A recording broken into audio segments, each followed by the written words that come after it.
നിനക്കുള്ള അനുഗ്രഹത്തെ ദൈവം ചില സ്ഥലങ്ങളിൽ അത് ക്രമീകരിച്ചിട്ടുണ്ട്. അത് ചിലപ്പോൾ നമ്മൾ പ്രതീക്ഷിക്കാത്ത ഇടങ്ങളിലായിരിക്കും നമുക്കുള്ള അനുഗ്രഹം ഇരിക്കുന്നത്.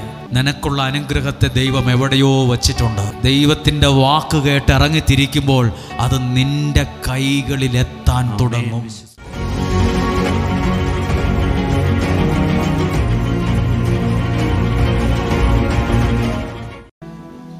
വിശ്വാസം എന്നത്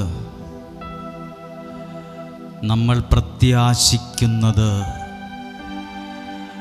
നമ്മുടെ ജീവിതത്തിൽ നടക്കും എന്ന ഉറപ്പാണ്. വിശ്വാസം എന്നത് കേവലം ഒരു ശബ്ദമുണ്ടാക്കലോ എന്തെങ്കിലുമൊക്കെ പ്രാർത്ഥിക്കലോ മാത്രമല്ല. പ്രത്യാശിക്കുന്നത് ലഭിക്കുമെന്ന ഉറപ്പ്. നിങ്ങൾ എന്തെല്ലാം കാര്യങ്ങളാണ് പ്രത്യാശിക്കുന്നത്? ആ പ്രത്യാശിക്കുന്ന കാര്യത്തെ വിശുദ്ധ കുരിശിനോടൊന്ന് ചേർത്ത് വയ്ക്കാം. നമ്മുടെ ഈ ആലയത്തിൽ കൽക്കുരിശ് സ്ഥാപിച്ചിട്ട് ഏകദേശം 1 വർഷമായി. ആ കൽക്കുരിശിൽ എണ്ണയൊഴിച്ച് പ്രാർത്ഥിച്ചവർ, നിയോഗം എഴുതി പ്രാർത്ഥിച്ചവർ, ആ കൽക്കുരിശിലെ എണ്ണ കൊണ്ടുപോയി പ്രാർത്ഥിച്ചവർ, ഒത്തിരി ദൈവാനുഗ്രഹങ്ങൾ അതിലൂടെ ലഭിച്ചിട്ടുണ്ട്. നിങ്ങളൊരു നിമിഷം ഇവിടെ നിൽക്കുമ്പോൾ നിങ്ങളുടെ കണ്ണുകളെ അടച്ച് നിങ്ങളുടെ ഓരോ ആവശ്യങ്ങളെയും എങ്ങനെയും അല്ല, പ്രത്യാശയോടെ ആ കാര്യം എനിക്ക് ദൈവം നടത്തി തരുമെന്ന് വിശ്വസിച്ച്, ആ കാര്യം ദൈവം എനിക്കൊരത്ഭുതമാക്കി തരുമെന്ന് വിശ്വസിക്കുക.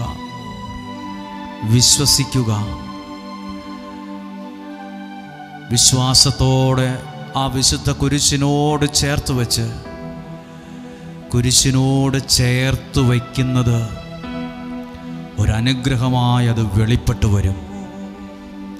കുരിശ് ശാപത്തിൻ്റെ അടയാളമായിരുന്നു. യേശു ആ കുരിശിൽ വന്നപ്പോൾ അത് മഹത്വത്തിൻ്റെ ചിഹ്നമായി മാറി. ഇതുപോലെ ഇന്നുവരെയും പ്രശ്നങ്ങളാണ്, പ്രതിസന്ധികളാണെന്നൊക്കെ പറഞ്ഞുകൊണ്ടിരിക്കുന്ന ചില വിഷയങ്ങളില്ലേ, അത് യേശുവിൻ്റെ കുരിശിനോടൊന്ന് ചേർത്ത് വയ്ക്കുക.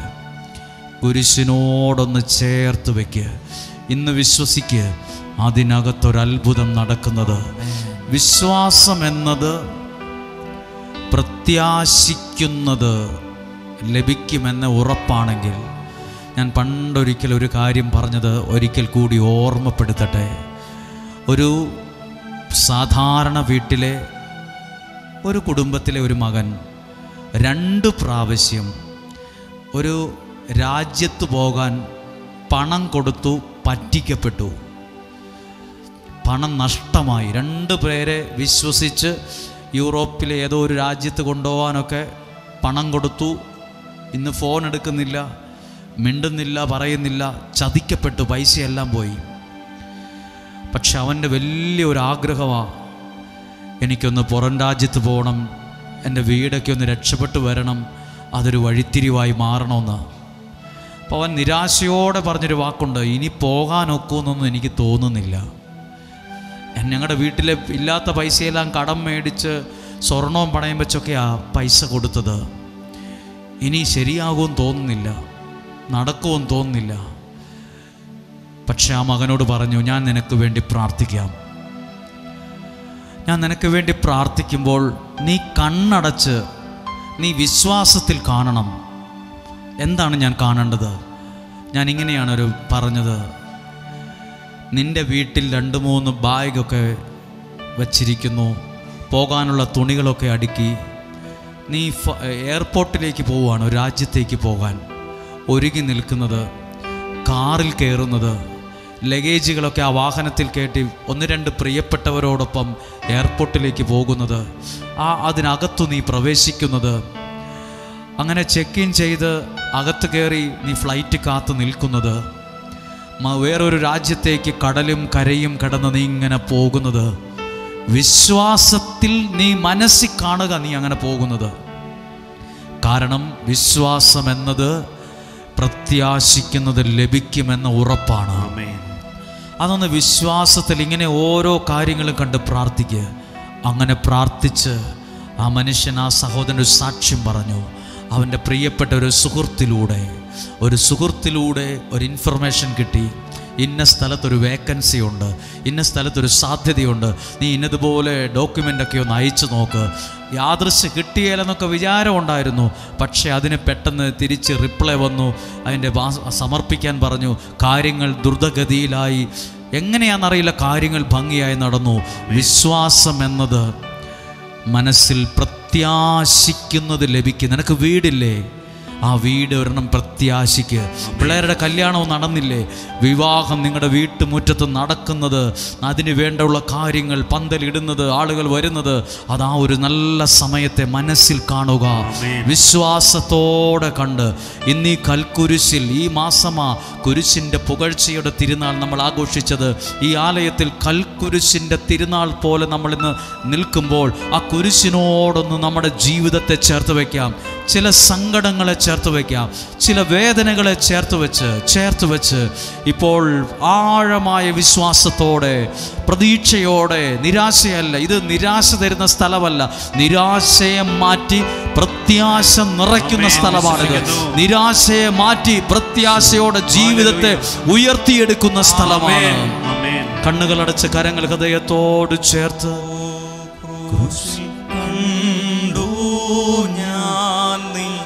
സ്നേഹത്തെ എത്രമാത്രം ആഴമാർന്ന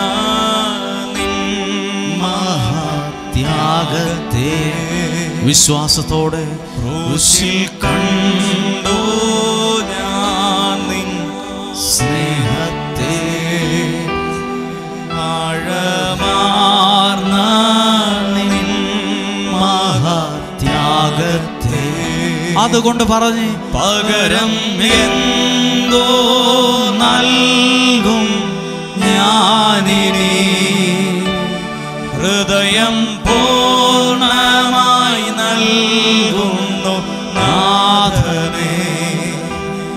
പകരം എന്തോ നൽകും ഞാനിനി, ഹൃദയം പൂർണ്ണമായി നൽകുന്നു നാഥ. ശബ്ദമുയർത്തി പറഞ്ഞ് ക്രൂശിൽ കണ്ടു ഞാൻ നിൻ സ്നേഹത്തെ ആഴമാർന്ന നിൻ മഹാത്യാഗത്തെ. ക്രൂശിൽ കണ്ടു ഞാൻ നിൻ സ്നേഹത്തെ ആഴമാർന്ന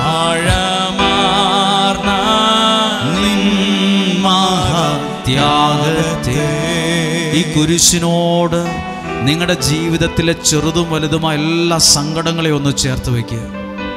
എല്ലാ സങ്കടങ്ങളും ചേർത്ത് വെച്ച് ഒരു നിമിഷം പ്രാർത്ഥിക്കുവാണ്. ഈ സ്നേഹത്തിൽ നിന്ന് ആർക്കെന്നെ വേർപെടുത്താൻ കഴിയും? ആപത്തിനോ വാളിനോ പട്ടിണിക്കോ ഈ സ്നേഹത്തിൽ നിന്ന് എന്നെ വേർപെടുത്താൻ കഴിയില്ല. പ്രിയപ്പെട്ടവർ, എൻ്റെ അനുഭവമാണ് ഞാൻ പറയുന്നത്.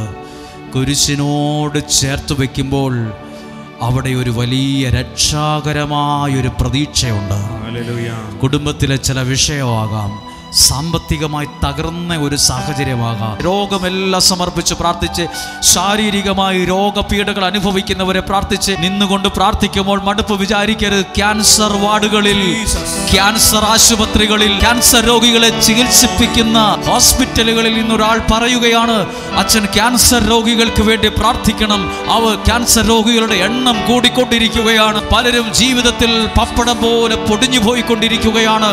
ചെറിയ കുഞ്ഞുങ്ങൾ മുതൽ കർത്താവേ, എല്ലാ രോഗപീഠകൾ അനുഭവിക്കുന്നവരെ, വിവിധ തരത്തിൽ ആശുപത്രികളിലും ഹോസ്പിറ്റലുകളുമായി കഴിയുന്നവരെ, വീടുകളിൽ കഴിയുന്നവരെ, വിവിധ മരുന്നുകൾ കഴിക്കുന്നവരെ കുരിശിലേക്ക് ഏൽപ്പിച്ചു കൊടുത്തുകൊണ്ട് അവൻ വചനത്തെ അയച്ച് രോഗികളെ സൗഖ്യമാക്കിയില്ലേ?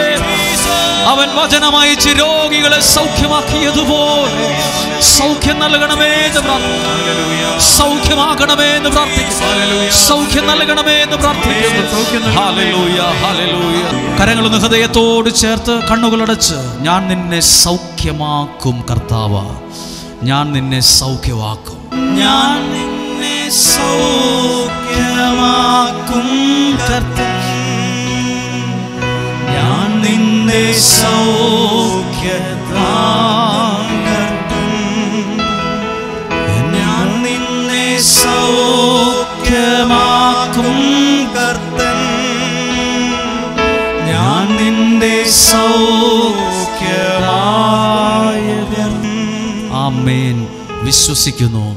ഈ ദിവസം ഒരു അനുഗ്രഹമാണ്. ഈ വചനം കേൾക്കാൻ കിട്ടിയ സമയം വിലപ്പെട്ടതാണ്. ഇത് അമൂല്യമാണ്. ഇരിക്കാമോ? ഹല്ലേലൂയ. ഏറെ സന്തോഷത്തോടെ ഈ നല്ല ദിവസം എന്ന് പറയാൻ കാരണം, ഒത്തിരി ദൈവാനുഗ്രഹങ്ങൾ ചൊരിയുന്ന നല്ലൊരു ദിവസമാകുമെന്ന് നമ്മുടെ പ്രാർത്ഥനയ്ക്ക് ദൈവം നല്ല മറുപടി നൽകുന്ന ഒരു സമയമായിട്ട് മാറും. നിങ്ങളെത്രയോ ആഗ്രഹിച്ചാണ് ഈ ആലയത്തിൽ വന്ന് കയറിയത്. എന്നോട് ഇന്ന് ഇവിടെ വെച്ച ഒരു അമ്മ പറഞ്ഞത് ഇങ്ങനെയാണ്: ഇവിടെ നിന്ന് കേട്ട ആ വചനവും ആ ഒരു പ്രാർത്ഥനയും ആ ഒരു അനുഗ്രഹം ഉള്ളതുകൊണ്ടാണ് ഞാൻ എൻ്റെ ജീവിതത്തിൽ ആത്മഹത്യ ചെയ്യാതെ പിടിച്ചു നിന്നത്. ഇല്ലെങ്കിൽ എനിക്ക് ചിന്തിക്കാൻ പോലും പറ്റത്തില്ലായിരുന്നു. 4 വശത്തു നിന്നും ചുഴലിക്കാറ്റടിച്ച് ചുഴറ്റുന്നത് പോലെ എൻ്റെ ജീവിതം അത്രയും പ്രശ്നത്തിലായിരുന്നു എന്ന്. ഒരാളുടെ അനുഭവമായിരിക്കില്ല ഇത്, പലരുടെയും അനുഭവമായിരിക്കും. നിങ്ങളിന്ന് പ്രാർത്ഥിക്കുമ്പോൾ എനിക്ക് ഈ നല്ല ദിവസം പറഞ്ഞു തുടങ്ങാൻ ആഗ്രഹമുണ്ട്. ഞാൻ ഈ വെള്ള ഉടുപ്പ് അല്ലാതെ സാധാരണ വസ്ത്രം ധരിച്ച് ഞാൻ താഴെയുള്ള റോട്ടിൽ ഒരു ദിവസം നിൽക്കുവാണ്. അപ്പോൾ താഴെയുള്ള ഹോസ്പിറ്റലിൽ ഇച്ചിരി ദൂരെ നിന്ന് വന്നൊരു മനുഷ്യൻ ഡോക്ടറെ കാണാൻ ഇരുന്ന് മടുത്തേച്ച് റോട്ടിൽ കൂടെ നടക്കുവാന്ന് ഞാൻ വിചാരിക്കുന്നു. അദ്ദേഹം റോട്ടിൽ കൂടെ അങ്ങനെ നടന്ന് യാദൃച്ഛികമായി ഞാൻ ചോദിച്ചു, എവിടുന്നാ എന്നാന്ന് ചോദിച്ചു. ഞാൻ അടുത്ത് നിന്ന് അയാൾ സംസാരിച്ചപ്പോൾ ഞാൻ അദ്ദേഹത്തിൻ്റെ കയ്യിൽ ഒന്ന് പിടിച്ചു. എന്നിട്ട് ഞാൻ അറിയാതെ അറിഞ്ഞുകൊണ്ടൊന്നും ചെയ്തതല്ല, എന്നാലും ഞാൻ സംസാരിച്ച് അടുത്ത് നിന്നപ്പോൾ ആ കയ്യാലൊന്ന് പതുക്കെ പിടിച്ചു. അപ്പോൾ അദ്ദേഹം എന്നോട് ചോദിച്ചു, നിങ്ങൾ എന്നാ ചെയ്യുന്ന ആളാണെന്ന് എന്നോട് ചോദിച്ചു. നിങ്ങൾ എന്ത് ചെയ്യുന്ന ആളാണ്? ഞാൻ ചോദിച്ചു, അതെന്താ അങ്ങനെ ചോദിച്ചത്? അല്ല, നിങ്ങൾ എൻ്റെ കയ്യെ പിടിച്ചപ്പം എനിക്കൊരു നല്ല ധൈര്യം കിട്ടി. ഞാൻ ചോദിച്ചു, എന്താ പേര്? അപ്പോൾ അദ്ദേഹം ഒരു ക്രിസ്ത്യാനിയേ അല്ല, അയാൾ വേറൊരു മതത്തിൽപ്പെട്ട ഒരാൾ. അദ്ദേഹത്തിന് ഇങ്ങനെ പള്ളി ഉണ്ടെന്നറിയാം, ഇവിടെയുള്ള ഒരാളെയും പരിചയമില്ല. അദ്ദേഹം ഇച്ചിരി ദൂരെ നിന്ന് വന്നയാളാണ്, പ്രമേഹത്തിൻ്റെ ചികിത്സയ്ക്ക് വന്നയാളാണ്. ഞാൻ അദ്ദേഹത്തോട് അങ്ങ് നടന്നു ചെന്നപ്പോൾ അങ്ങനെ ജസ്റ്റ് കണ്ടൊന്ന് ചെയ്തപ്പോൾ അദ്ദേഹത്തിൻ്റെ കൈത്തണ്ടിലാണ് ഞാൻ പിടിച്ചത്, ഈ വാച്ച് കെട്ടുന്ന സ്ഥലത്താണ് പിടിച്ചത്. അപ്പോൾ അദ്ദേഹം ചോദിക്കുമോ, നിങ്ങൾ എന്നാ ചെയ്യുന്ന ആളാണ്? നമ്മളങ്ങനെ ചോദിക്കുമ്പോൾ തിരിച്ചു ചോദിക്കുമല്ലോ, എന്താ നിങ്ങൾ അങ്ങനെ ചോദിച്ചത്? അപ്പോൾ അദ്ദേഹം പറയാം, നിങ്ങൾ എൻ്റെ കയ്യെ പിടിച്ചപ്പോൾ എനിക്കൊരു നല്ല ധൈര്യം കിട്ടി. അപ്പം ഞാൻ പറഞ്ഞു, ഞാനിവിടെ ധ്യാനമൊക്കെ നടത്തുന്ന ആളാണ്, നിങ്ങൾ എനിക്ക് വേണ്ടി പ്രാർത്ഥിക്കണം എന്ന് പറഞ്ഞിട്ട് അദ്ദേഹം പോയത്. ജസ്റ്റ് നമ്മൾ ദൈവത്തിന് വേണ്ടി നിൽക്കുമ്പോൾ അത് ആരുടെയൊക്കെയോ ജീവിതങ്ങൾക്ക് നിരാശ മാറാൻ കാരണമാകുന്നുണ്ട്. നിരാശ മാറാൻ കാരണമാകുന്നുണ്ട്. ഞാനൊരു വീട് ഇവിടെ ശുശ്രൂഷ ചെയ്യുന്ന ഒരാളുടെ വീടിൻ്റെ കട്ടള വെക്കുന്ന ആ സ്ഥലത്ത് പോയി ഒന്ന് പ്രാർത്ഥിക്കാൻ പോയതാണ്. അപ്പം അവിടെ ഈ സ്ഥലമൊന്നുമില്ല. അപ്പം ഇച്ചിരി മാറി നിന്നപ്പം കുറച്ച് സമയം കഴിഞ്ഞപ്പോൾ അവിടെ ഒരു ക്യൂ, അവിടെ ഒരു 3-4 പേര് 4-5 പേര് ഇങ്ങനെ ക്യൂ നിൽക്കുമോ. അപ്പം ഞാൻ ഇവിടെ എന്താ ക്യൂ? പ്രാർത്ഥിക്കാനാണ്. അവിടെയും ഒരു പ്രാർത്ഥനയ്ക്ക് വേണ്ടി ജോലി ചെയ്യുന്നയാൾ തലയിലെ കെട്ടൊക്കെ എടുത്ത് ആ പണി ഡ്രസ്സിൽ വന്ന് അവിടെ മുണ്ടൊക്കെ താഴ്ത്തി നിൽക്കുവാണ്, മുണ്ടഴിച്ചിട്ട് നിൽക്കുവാണ്. ആരും പറഞ്ഞിട്ടല്ല, ഒന്ന് പ്രാർത്ഥിക്കണം, ഒന്ന് തലയിൽ കൈവച്ച് പ്രാർത്ഥിക്കണം. പ്രാർത്ഥന ഒരു അനുഗ്രഹമാക്കി മാറ്റുന്ന സ്ഥലമാണിത്. പ്രാർത്ഥന ഒരു വലിയ അനുഗ്രഹമായി ദൈവം മാറ്റുന്നുണ്ട്. എനിക്ക് നല്ലൊരു സാക്ഷ്യം പറയാനുണ്ട്. ഒരുപക്ഷെ ഞാനിത് പറഞ്ഞ് നിങ്ങൾ കേട്ടിട്ടുണ്ടാവും. ഇന്നലത്തെ സാക്ഷ്യമൊന്നുമല്ല. കുറച്ച് നാളുകൾക്ക് മുമ്പ് ഒരു അപ്പനും അമ്മയൊക്കെ പ്രാർത്ഥിക്കാൻ വന്നിട്ട് പറഞ്ഞു, ഇതെൻ്റെ മകളാണ്, ഇവളുടെ കല്യാണം നടക്കുന്നില്ല. മറ്റ് എനിക്ക് വേറെ പിള്ളേരുണ്ട്, അവർക്കുള്ള അത്രയും കളറ് ഇവർക്കില്ല. ഇവളുടെ പല്ല് പൊങ്ങിയതാണ്, കല്യാണം വന്നതൊക്കെ മാറിപ്പോയി എന്ന് പറഞ്ഞു. ഇതെല്ലാം ഇവർ കേട്ടോണ്ടിരിക്കുക. പല്ല് പൊങ്ങിയതാണ്, കളറില്ല, വന്ന കല്യാണമൊക്കെ മുടങ്ങിപ്പോയി. അപ്പോൾ എന്തിനാ വന്നതെന്നറിയാവോ? അപ്പം പറയുക, ഇവളോട് ഞങ്ങൾ പറഞ്ഞു നിൻ്റെ കല്യാണം നടക്കത്തില്ല, അതുകൊണ്ട് നീ കോൺവെൻറ്റിൽ പോയി വല്ല സിസ്റ്ററാകാൻ പോക്കോളാം. അപ്പം പുള്ളിക്കാരത്തേക്ക് ഒരിക്കലും ഇഷ്ടമല്ല, ഒരു സിസ്റ്ററാകാൻ ഇഷ്ടമുള്ള ആളല്ല. പക്ഷെ അപ്പം പറയുക, നിൻ്റെ ഈ കളറും വെച്ച് ഈ പൊങ്ങിയ പല്ലും വെച്ച് ആരും നിന്നെ ഇഷ്ടപ്പെടത്തില്ലടി, നീ വല്ല ഗവൺമെൻറ്റിൽ പോയി വല്ലോ കന്യാസ്ത്രീയായിട്ട് ജീവിക്കുക, അതേ ഇനി പോകാൻ വഴിയുള്ളൂ, ഇത്ര കല്യാണമാണ് മുടങ്ങിപ്പോയത്. ഇതെല്ലാം കേട്ട് വീട്ടിൽ നിന്ന് കല്യാണം മുടങ്ങിയതിൻ്റെ പേരിൽ, കളറില്ലാത്തതിൻ്റെ പേരിൽ, പല്ല് പൊങ്ങിയതിൻ്റെ പേരിൽ ഭയങ്കര ബന്ധുക്കളും പറയുന്നു കല്യാണം നടക്കാൻ പോകുന്നില്ല, ഇങ്ങനെ നിന്ന് പോവുകയുള്ളൂ. ഇത് കേട്ട് ഈ പുള്ളിക്കാരത്തി പള്ളിയിലൊന്നും പോകത്തില്ല. കാരണം ആൾക്കാർ ചോദിക്കും കല്യാണമായില്ലേ. ഈ ചോദ്യം കേട്ടിട്ട് അത് പള്ളിയിൽ പോക്കൊക്കെ നിർത്തി. വീട്ടിൽ നിന്നും പ്രശ്നമായി. ഈ അപ്പൻ ഇത് പറയുന്നത് ഈ മകള് കേൾക്കുകയാണ്. അവർക്ക് വേണ്ടി പ്രാർത്ഥിക്കാൻ തീരുമാനിച്ചു. പ്രാർത്ഥിക്കുകയാണ്. അപ്പോൾ ഞാനിന്ന് എന്നെ കൗൺസിലിംഗ് വന്ന ഒരാൾ എന്നെ ഇതേപോലത്തെ ഒരു സങ്കടം പറഞ്ഞപ്പോൾ ഞാൻ ഈ വ്യക്തിയുടെ അനുഭവം പറഞ്ഞു. അന്നേരമായി ഈ സംഭവം ഓർത്തത്. അപ്പം ഞാൻ വ്യക്തിയോട് പറഞ്ഞു, നിങ്ങളിങ്ങനെ പറയരുത്, നമ്മളെല്ലാം മനുഷ്യരാണ്, പെട്ടെന്ന് മുറിവേൽക്കുന്ന മനസ്സാണ് നമ്മുടേത്, പെട്ടെന്ന് മുറിയുന്ന മനസ്സാണ്. ഒരു നോട്ടം മതി, ഒരു വാക്കു മതി നമ്മൾ പെട്ടെന്ന് മുറിവേൽക്കാൻ. നമ്മൾ പ്രാർത്ഥിക്കട്ടെ, കോൺവെൻറ്റിൽ പോകണോ അതോ കല്യാണത്തിന് തയ്യാറാകണോ എന്നോ വേണ്ടേ നമുക്ക് നോക്കാം. ആ മകൾക്ക് കല്യാണം കഴിച്ചില്ലെങ്കിൽ ഒരിക്കലും സിസ്റ്ററാകണം എന്ന ആഗ്രഹമുള്ള ആളെയല്ല, ഇഷ്ടമേ അല്ല. പ്രാർത്ഥിച്ച് ആ വ്യക്തിക്കൊരു സന്ദേശം, ഒറ്റ സന്ദേശമാണ് കൊടുത്തത്. നിന്നെ അറിഞ്ഞ് നിൻ്റെ ജീവിതത്തിൽ വരുന്ന ഒരാളുണ്ടാവും. നിന്നെ അറിഞ്ഞ് നിൻ്റെ ജീവിതത്തിൽ വരുന്ന ഒരാളുണ്ടാവും. അങ്ങനെ ഒരു കാര്യം നിൻ്റെ വീട്ടിൽ നടക്കുമ്പോൾ പലരും പലതും പറയും. നല്ലൊരു കാര്യം വരുമ്പോൾ ഒത്തിരി പേര് ഉടക്ക് പറയും. അവർ വിശ്വസിച്ച് പോയി, മുന്നോട്ട് പോയി. കുറച്ചു നാൾ കഴിഞ്ഞ് പല ആലോചനകളും വന്നു, എല്ലാം മാറിപ്പോയി, പല കാരണങ്ങൾ കൊണ്ട് മാറിപ്പോയി. അങ്ങനെ നല്ലൊരു കല്യാണം വന്നു. പക്ഷെ ഇവളേക്കാൾ ഒത്തിരി സൗന്ദര്യമുള്ള ഒരാളാണ് വന്നത്. അപ്പോൾ എല്ലാവരും പറഞ്ഞ് നടക്കത്തില്ല, ആ കൊച്ച് നല്ല വീട്ടിൽ ജനിച്ച ആളാണ്, പിന്നെ ഇവളെ കെട്ടാൻ വരുമോ, ഇത്ര യോഗ്യനായ ഒരാൾ ഇവളെ കെട്ടാൻ വരുമോ എന്നാണ് എല്ലാവരും ചോദിച്ചത്. എല്ലാവരും വിചാരിച്ച് ഇത് മാറിപ്പോകത്തേ ഉള്ളൂ എന്ന് പറഞ്ഞുകൊണ്ടിരിക്കുമായിരുന്നു. പക്ഷെ അവരിവിടുന്ന് കേട്ട ആ വാഗ്ദാന വചനം, ആ വാഗ്ദത്ത മെസ്സേജ്, നല്ലൊരു ആലോചന വരും. അവർക്കെന്തായാലും ഇവളെ ഇഷ്ടപ്പെട്ടു. അപ്പോൾ ആ നാട്ടിലൊരു വാർത്ത വരുന്നു, ഇവളെ കല്യാണം കഴിക്കാൻ പോകുന്നയാൾ മാനസിക രോഗിയാണ്, മാനസിക രോഗത്തിന് മരുന്ന് കഴിക്കുന്ന ആളാണ്, പുള്ളിക്ക് വട്ടാണ്, പിന്നെ ഒരു വട്ടനെ കൊണ്ടാണ് ഇവളെ കെട്ടിക്കാൻ പോകുന്നത്. അതങ്ങനെ പരന്നു, ഇവരുടെ ചെവിയിലെത്തി. ഇവിടെ കുടുംബക്കാർ പറഞ്ഞു, എടി നീ നിൻ്റെ കൊച്ചിനെ എന്താ ഒരു വട്ടനെ കൊണ്ടാണോ കെട്ടിക്കാൻ പോകുന്നത്? നീ എന്നെ കൊച്ചിനെ കൊല്ലാൻ കൊടുക്കുവാണോ? അവന് വട്ടാന്ന് നാട്ടിൽ മുഴുവൻ പറഞ്ഞു നടക്കുന്നുണ്ട്, നിങ്ങൾ വല്ലതും ആലോചിച്ചിട്ടാണോ? അടുത്ത പ്രശ്നം, കല്യാണം വന്നത് മുടക്കുന്ന ആൾക്കാർ ഇഷ്ടം പോലെ ആളുകൾ. പക്ഷെ അവർ പ്രാർത്ഥിച്ചു, ദൈവഹിതമാണ് നടക്കട്ടെ.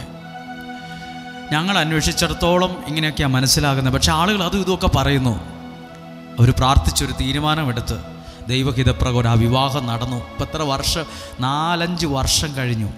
2 പിള്ളേരുമായി സന്തോഷമായിട്ട് ജീവിക്കുന്നു.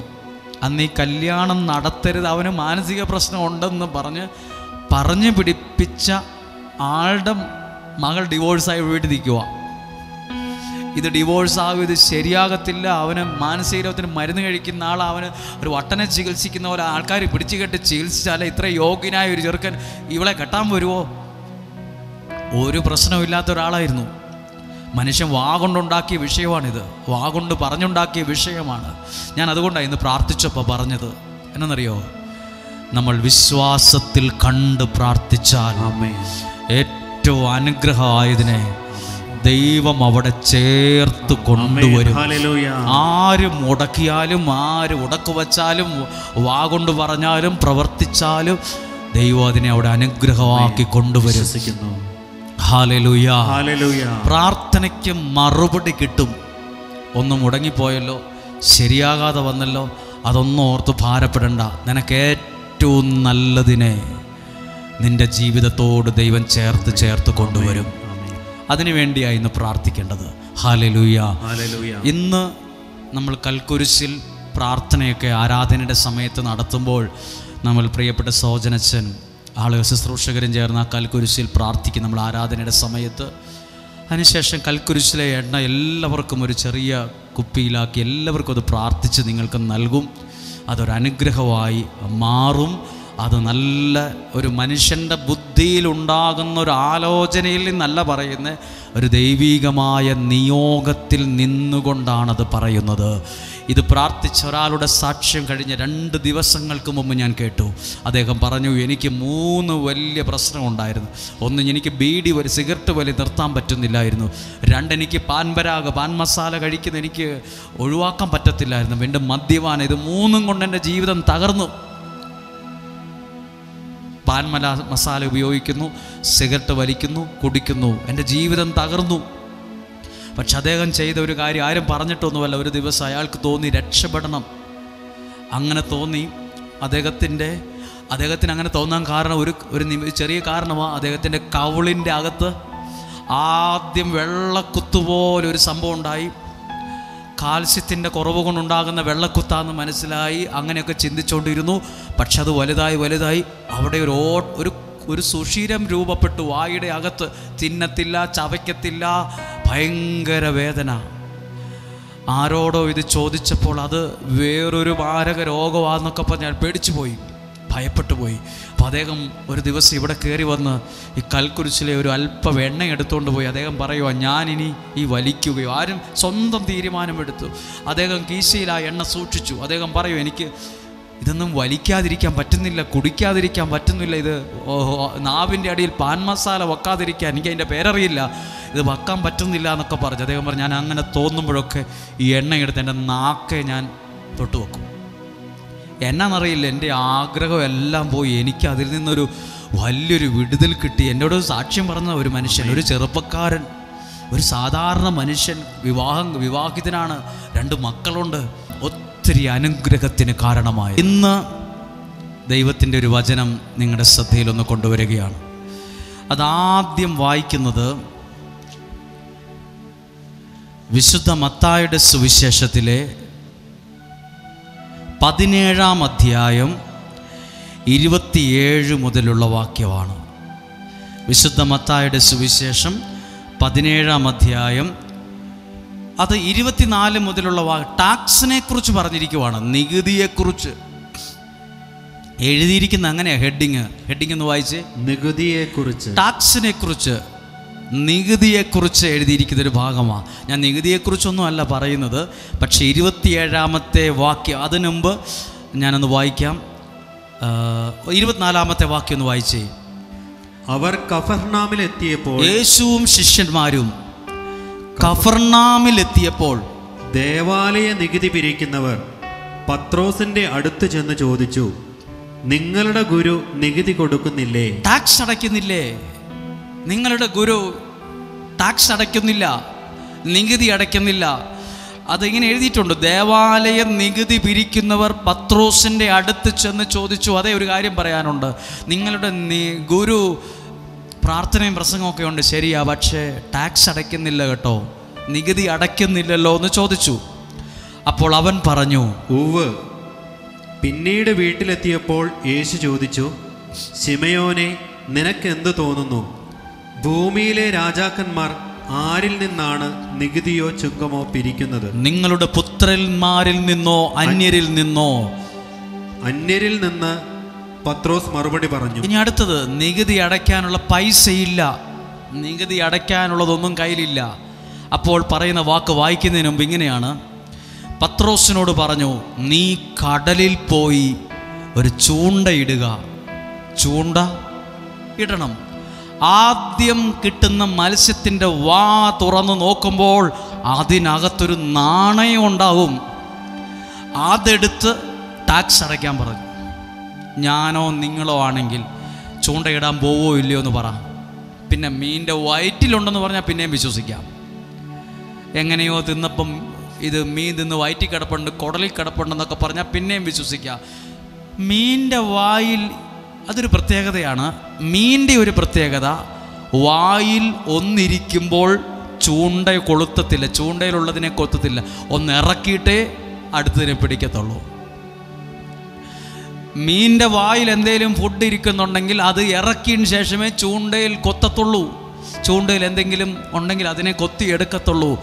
ഇത് ഭയങ്കരമാണ്. പത്രോസിൻ്റെ വിശ്വാസം സംരക്ഷിക്കണം. കടലിൻ്റെ അടിയിൽ കിടക്കുന്ന മത്സ്യത്തിൻ്റെ വായിൽ ഒരു നാണയം വെച്ച് കൊടുത്തൊരു ദൈവമുണ്ട്. നമ്മളാണ് ഇതൊന്നും ഒരിക്കലും ഒരു ചൂണ്ടയെടുക്കാൻ പോകില്ല. പുള്ളി എന്നാ വർത്തമാനമായി പറയുന്നത്, കടലിൽ പോയി ചൂണ്ടയിട്ടിട്ട് ആദ്യം കിട്ടുന്ന മീനിൻ്റെ വാ പൊളിച്ച് നോക്കാൻ ആരെ കൊണ്ട് പറ്റും? ഇതെന്തുവാ? പക്ഷെ പത്രോസ് അത് വിശ്വസിക്കുകയാ.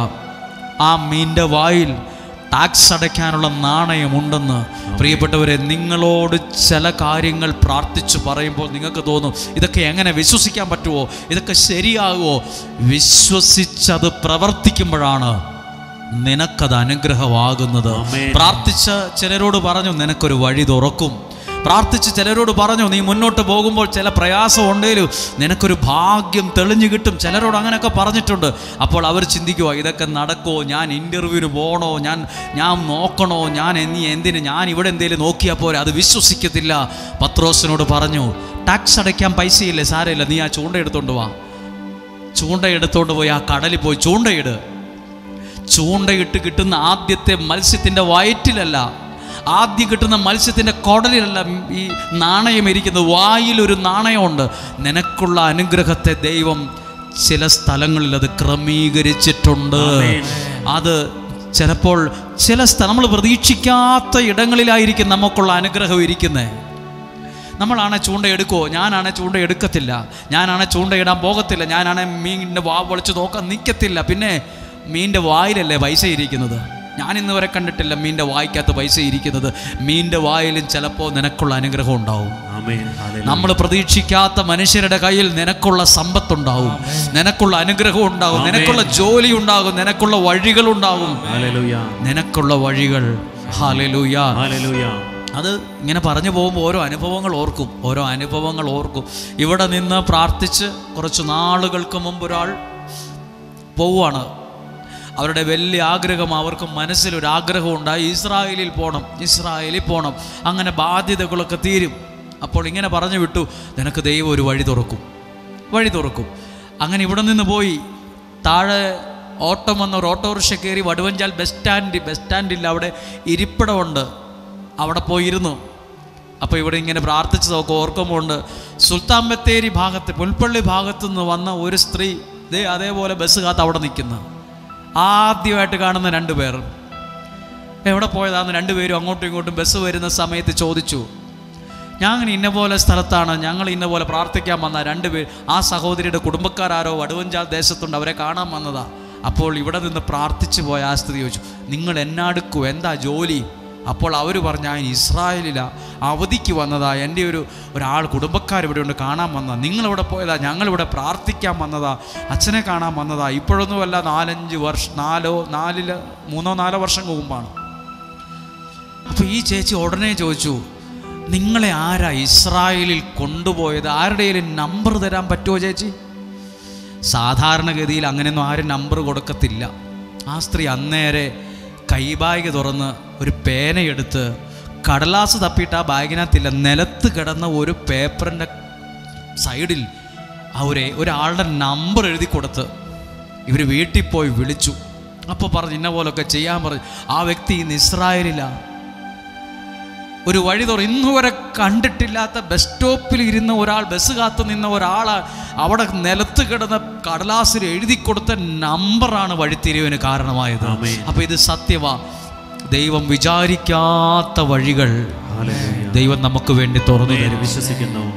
എനിക്കിത് വായിച്ചപ്പോൾ എനിക്ക് തോന്നി, എന്നോട് ആ ദൈവം പറഞ്ഞെങ്കിൽ ഞാൻ അനുസരിക്കത്തില്ല, ചൂണ്ടയെടുക്കാൻ ഞാൻ പോകത്തില്ല. ചൂണ്ടയിട്ടാൽ തന്നെ ഞാൻ മീനിനെ വറുത്ത് തിന്നാലും വാ പൊളിച്ച് നോക്കാൻ നിൽക്കത്തില്ല.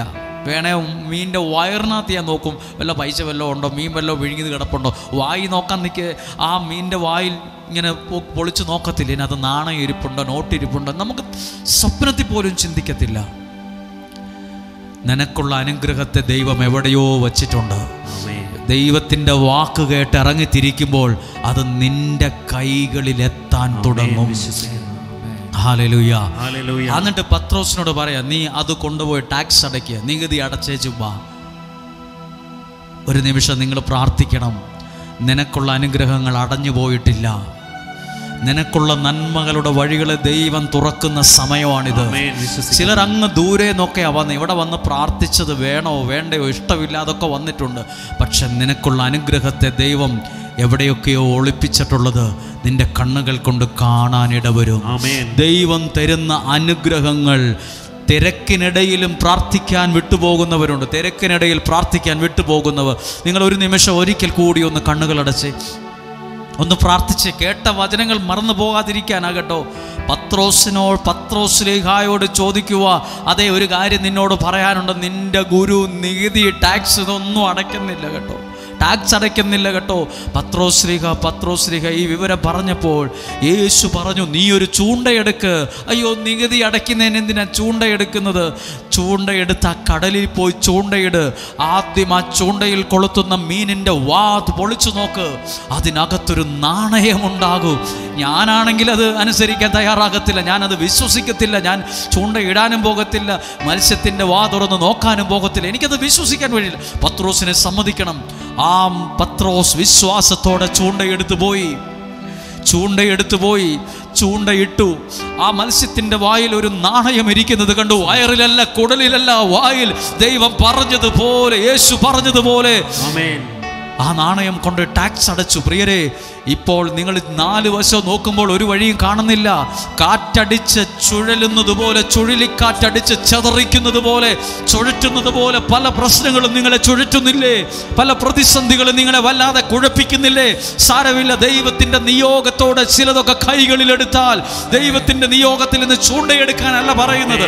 ഇന്ന് പ്രാർത്ഥന കയ്യിലെടുക്ക്, വിശ്വാസം കയ്യിലെടുക്ക്, പ്രാർത്ഥനയോടെ നീ മുന്നോട്ട് നീങ്ങ്. ചിലതൊക്കെ കൺമുമ്പിൽ കാണാനും ചില അനുഗ്രഹങ്ങൾ അനുഭവിക്കാനും സ്വർഗത്തിലെ ദൈവം ഭാഗ്യം തരുന്ന സമയമാണ്. ഇരുന്നു കൊണ്ട് തന്നെ ആ കരങ്ങളെ ഉയർത്തി ഒന്ന് പ്രാർത്ഥിക്കാൻ പോവാ. ദൈവം കരുതൂന്ന് പറഞ്ഞേ, ദൈവം എന്നെ കരുതൂന്ന് പറ.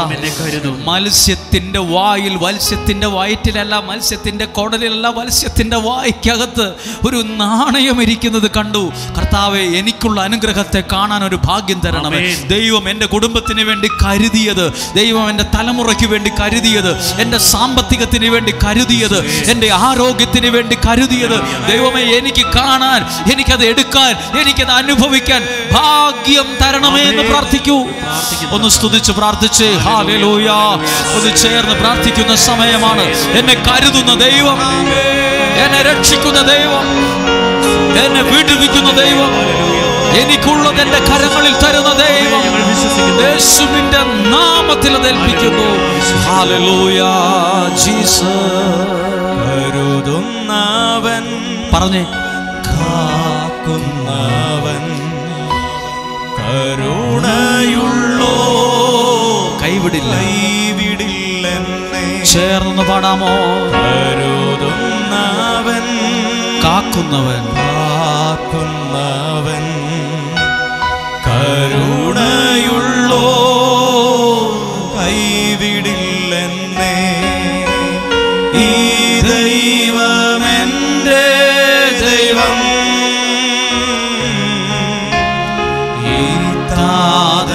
എന്റെ താതൻ. ഒന്ന് ചേർന്ന് പാടാമോ? ഈ ദൈവം എന്റെ ദൈവം, ഈ താതൻ എൻ്റെ താതൻ, ഈ താതൻ എൻ്റെ താതൻ. ആ ഒരു കരം ഉയർത്തി ഒന്ന് വിശ്വാസത്തോടെ പറയാമോ? Hallelujah, hallelujah, hallelujah, hallelujah. നിങ്ങൾ ഒത്തിരി സന്തോഷത്തോടും പ്രത്യാശയോടും കൂടെ പ്രാർത്ഥിക്കുന്നുണ്ട്. അടുത്ത ഒരു വചനം ചേർന്ന് നിങ്ങളോട് പങ്കുവയ്ക്കാൻ ആഗ്രഹിക്കുവാണ്. സംഖ്യയുടെ പുസ്തകം, ഉൽപ്പത്തി, പുറപ്പാട്, ലേവ്യർ, സംഖ്യയുടെ പുസ്തകം 21 അധ്യായം 4 മുതലുള്ള വാക്യമാണ് വായിക്കുന്നത്. ഈ വാക്യം വായിക്കുമ്പോൾ നിങ്ങൾക്ക് ശ്രദ്ധിക്കാൻ കഴിവ് തരട്ടെ. നിങ്ങളുടെ ബുദ്ധിയും ശക്തിയും കഴിവും ഈ വചനത്തിന് വേണ്ടി ഒന്ന് മാനസികമായി ഒരുങ്ങിയിരിക്കട്ടെ. ഈ വചനം ഒരനുഗ്രഹമായിട്ട് മാറും. ഈ വചനത്തിലൂടെ ദൈവം നിങ്ങളോട് സംസാരിക്കും. ആമേൻ. ഈ വചനത്തിലൂടെ നിങ്ങൾക്കൊരു സൗഖ്യം ഉണ്ടാകും. ആമേൻ. വിശ്വസിക്കുന്നു. ഹല്ലേലൂയ. ഹല്ലേലൂയ. സംഖ്യയുടെ പുസ്തകം 21 അധ്യായം 4 മുതലുള്ള വാക്യം വായിക്കുമ്പോൾ അക്ഷരങ്ങളടക്കം ശ്രദ്ധിച്ചു പോവുകയാണ്. ഏദോം ചുറ്റിപ്പോകാൻ ഹോർ മലയിൽ നിന്ന് ചെങ്കടലിലേക്കുള്ള വഴിയെ അവർ യാത്ര പുറപ്പെട്ടു. അവരെന്ന് പറഞ്ഞാൽ ഇസ്രായേൽക്കാർ യാത്ര ഏദോം ചുറ്റിപ്പോകാൻ ഹോർ മലയിൽ നിന്ന് ചെങ്കടലിലേക്കുള്ള ഒരു റൂട്ട് വഴി അവർ യാത്ര പുറപ്പെട്ടു.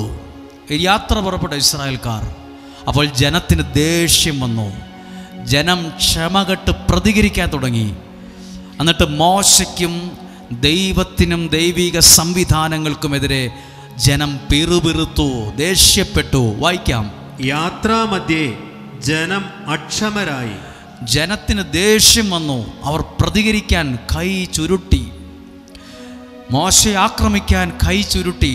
ദേഷ്യത്തോടെ ആ ബലം കയ്യിൽ കാണിച്ചു. പ്രതികരിക്കുന്ന രീതിയിൽ അവർ അക്ഷമരായി.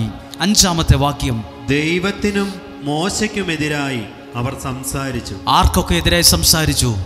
ദൈവത്തിനും ദൈവനിയോഗം കിട്ടിയ മനുഷ്യനും എതിരായി കാര്യമറിയാതെ, കാരണമറിയാതെ സംസാരിച്ചു. കാര്യമറിയാതെ സംസാരിക്കരുത്. കാരണമറിയാതെ എടുത്തു ചാടരുത്. അവർ സംസാരിച്ചു. ഈ മരുഭൂമിയിൽ മരിക്കാൻ നീ ഞങ്ങളെ ഈജിപ്തിൽ നിന്ന് കൊണ്ടുവന്നത് എന്തിനാ? അവര് പറയുക, പ്രതീക്ഷ നഷ്ടപ്പെട്ട് പറയുക, നീ ഞങ്ങളെ കൊല്ലാൻ വേണ്ടിയാണ് ഇവിടെ കൊണ്ടുവന്നത്. ഒരുപക്ഷെ നിങ്ങൾ ചിന്തിക്കും, ഇവിടെ കൊണ്ടുവന്ന് കിടക്കാൻ സ്ഥലമില്ല, നല്ല ഭക്ഷണം വിളമ്പുന്നില്ല, ഇതിനകത്ത് ചൂട് കൊണ്ടിരിക്കാൻ പറ്റുന്നില്ല. ചിലപ്പോൾ നിങ്ങളുടെ പ്രിയപ്പെട്ടവർ നിങ്ങൾ ഒത്തിരി പ്രതീക്ഷയോടെ കൊണ്ടുവന്ന ചിലരൊക്കെ പറയും, ഇതിനകത്തിരുന്ന് പുഴുങ്ങാനാണോ എന്നെ കൊണ്ടുവന്നത്? ഇവിടുത്തെ ഈ ഉണക്ക കഞ്ഞി കുടിക്കാനാണോ എന്നെ ഇവിടെ കൊണ്ടുവന്നത്? ഇവിടെ നിൽക്കാൻ സ്ഥലമില്ല, ടോയ്ലറ്റിൽ പോകാൻ അതിനുള്ള സൗകര്യക്കുറവ്, കിടക്കാൻ ആളുകൾ കട്ടിലിൻ്റെ അടി വരെയാണ് കിടക്കുന്നത്. കട്ടിലിൻ്റെ അടിയിൽ കിടക്കുന്നവരോട് ശുശ്രൂഷകർ പറയും, പെട്ടെന്ന് എഴുന്നേറ്റേക്കല്ല് കേട്ടോ, തല പൊട്ടൂന്ന്. നേരെ കട്ടിലിൻ്റെ അടിയിലാണ് കിടക്കുന്ന ആൾ എഴുന്നേറ്റ ഇടി കിട്ടും. അവിടെ ശ്രദ്ധിച്ച് എഴുന്നേറ്റാക്കാവുള്ളൂ എന്നൊക്കെ പറയുന്നത് ഞാൻ കേട്ടു. കട്ടിലിൻ്റെ അടിയിൽ കിടന്നവരുണ്ട്. ഇവിടെ നിൽക്കുന്ന ചിലരെങ്കിലും പിറുപിറുക്കുന്നുണ്ടോ, വിഷമിക്കുന്നുണ്ടോ, എന്തിനാ ഇവിടെ വന്നതെന്ന് നിങ്ങളോട് ആരെങ്കിലും ചോദിച്ചോ? ഇതിനെല്ലാം ഒരു ഉത്തരവുണ്ട് കേട്ടോ.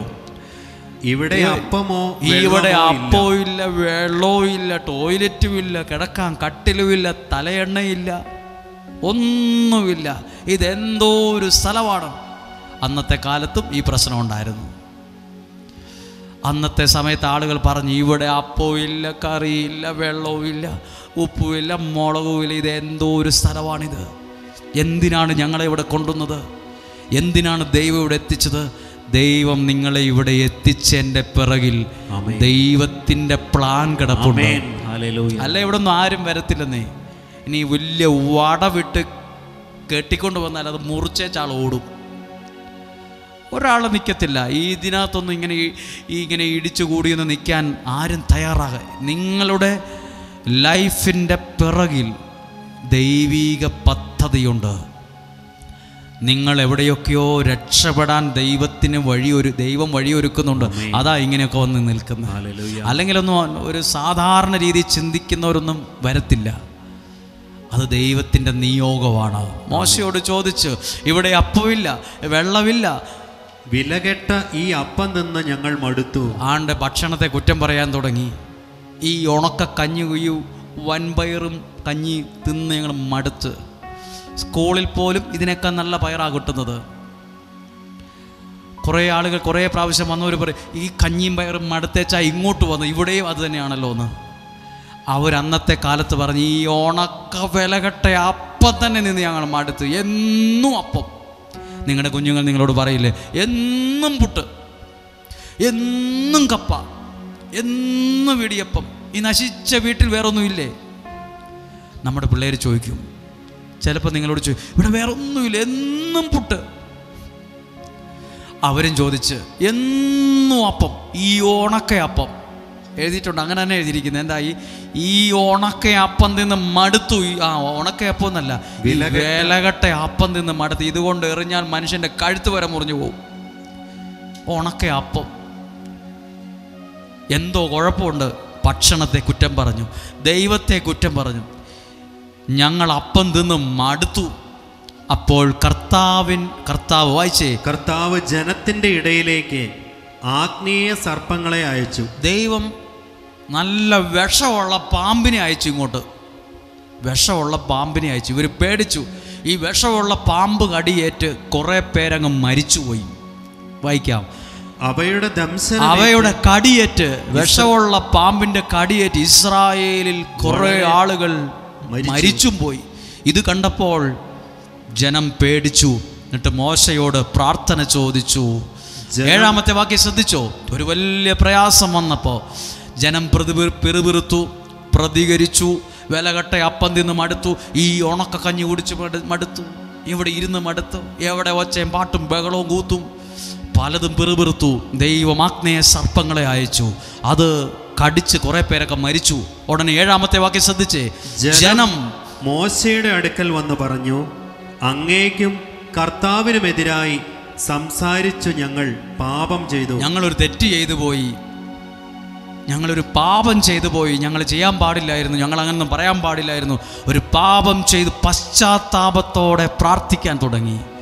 ഈ സർപ്പങ്ങളെ പിൻവലിക്കാൻ കർത്താവിനോട് പ്രാർത്ഥിക്കണമേ. മോശ ജനത്തിനു വേണ്ടി പ്രാർത്ഥിച്ചു. ശ്രദ്ധിച്ചു, ഇത് വലിയൊരു കാര്യമാണ്. ഒരു വലിയ പ്രയാസം വന്നപ്പോൾ അവർക്ക് പ്രാർത്ഥിച്ചാൽ പോരായിരുന്നു, പിന്നെ ഇതിനെ മോശ നിങ്ങൾക്ക് വേണ്ടി നിയോഗമുള്ള ചില മനുഷ്യരുണ്ട് നിങ്ങൾക്ക് വേണ്ടി പ്രാർത്ഥിക്കാൻ. അതാണ് ഏറ്റവും ഭാഗ്യമുള്ള ഒരു മനുഷ്യൻ. അങ്ങനെ നിങ്ങൾക്ക് ആരെങ്കിലും ഉണ്ടോ?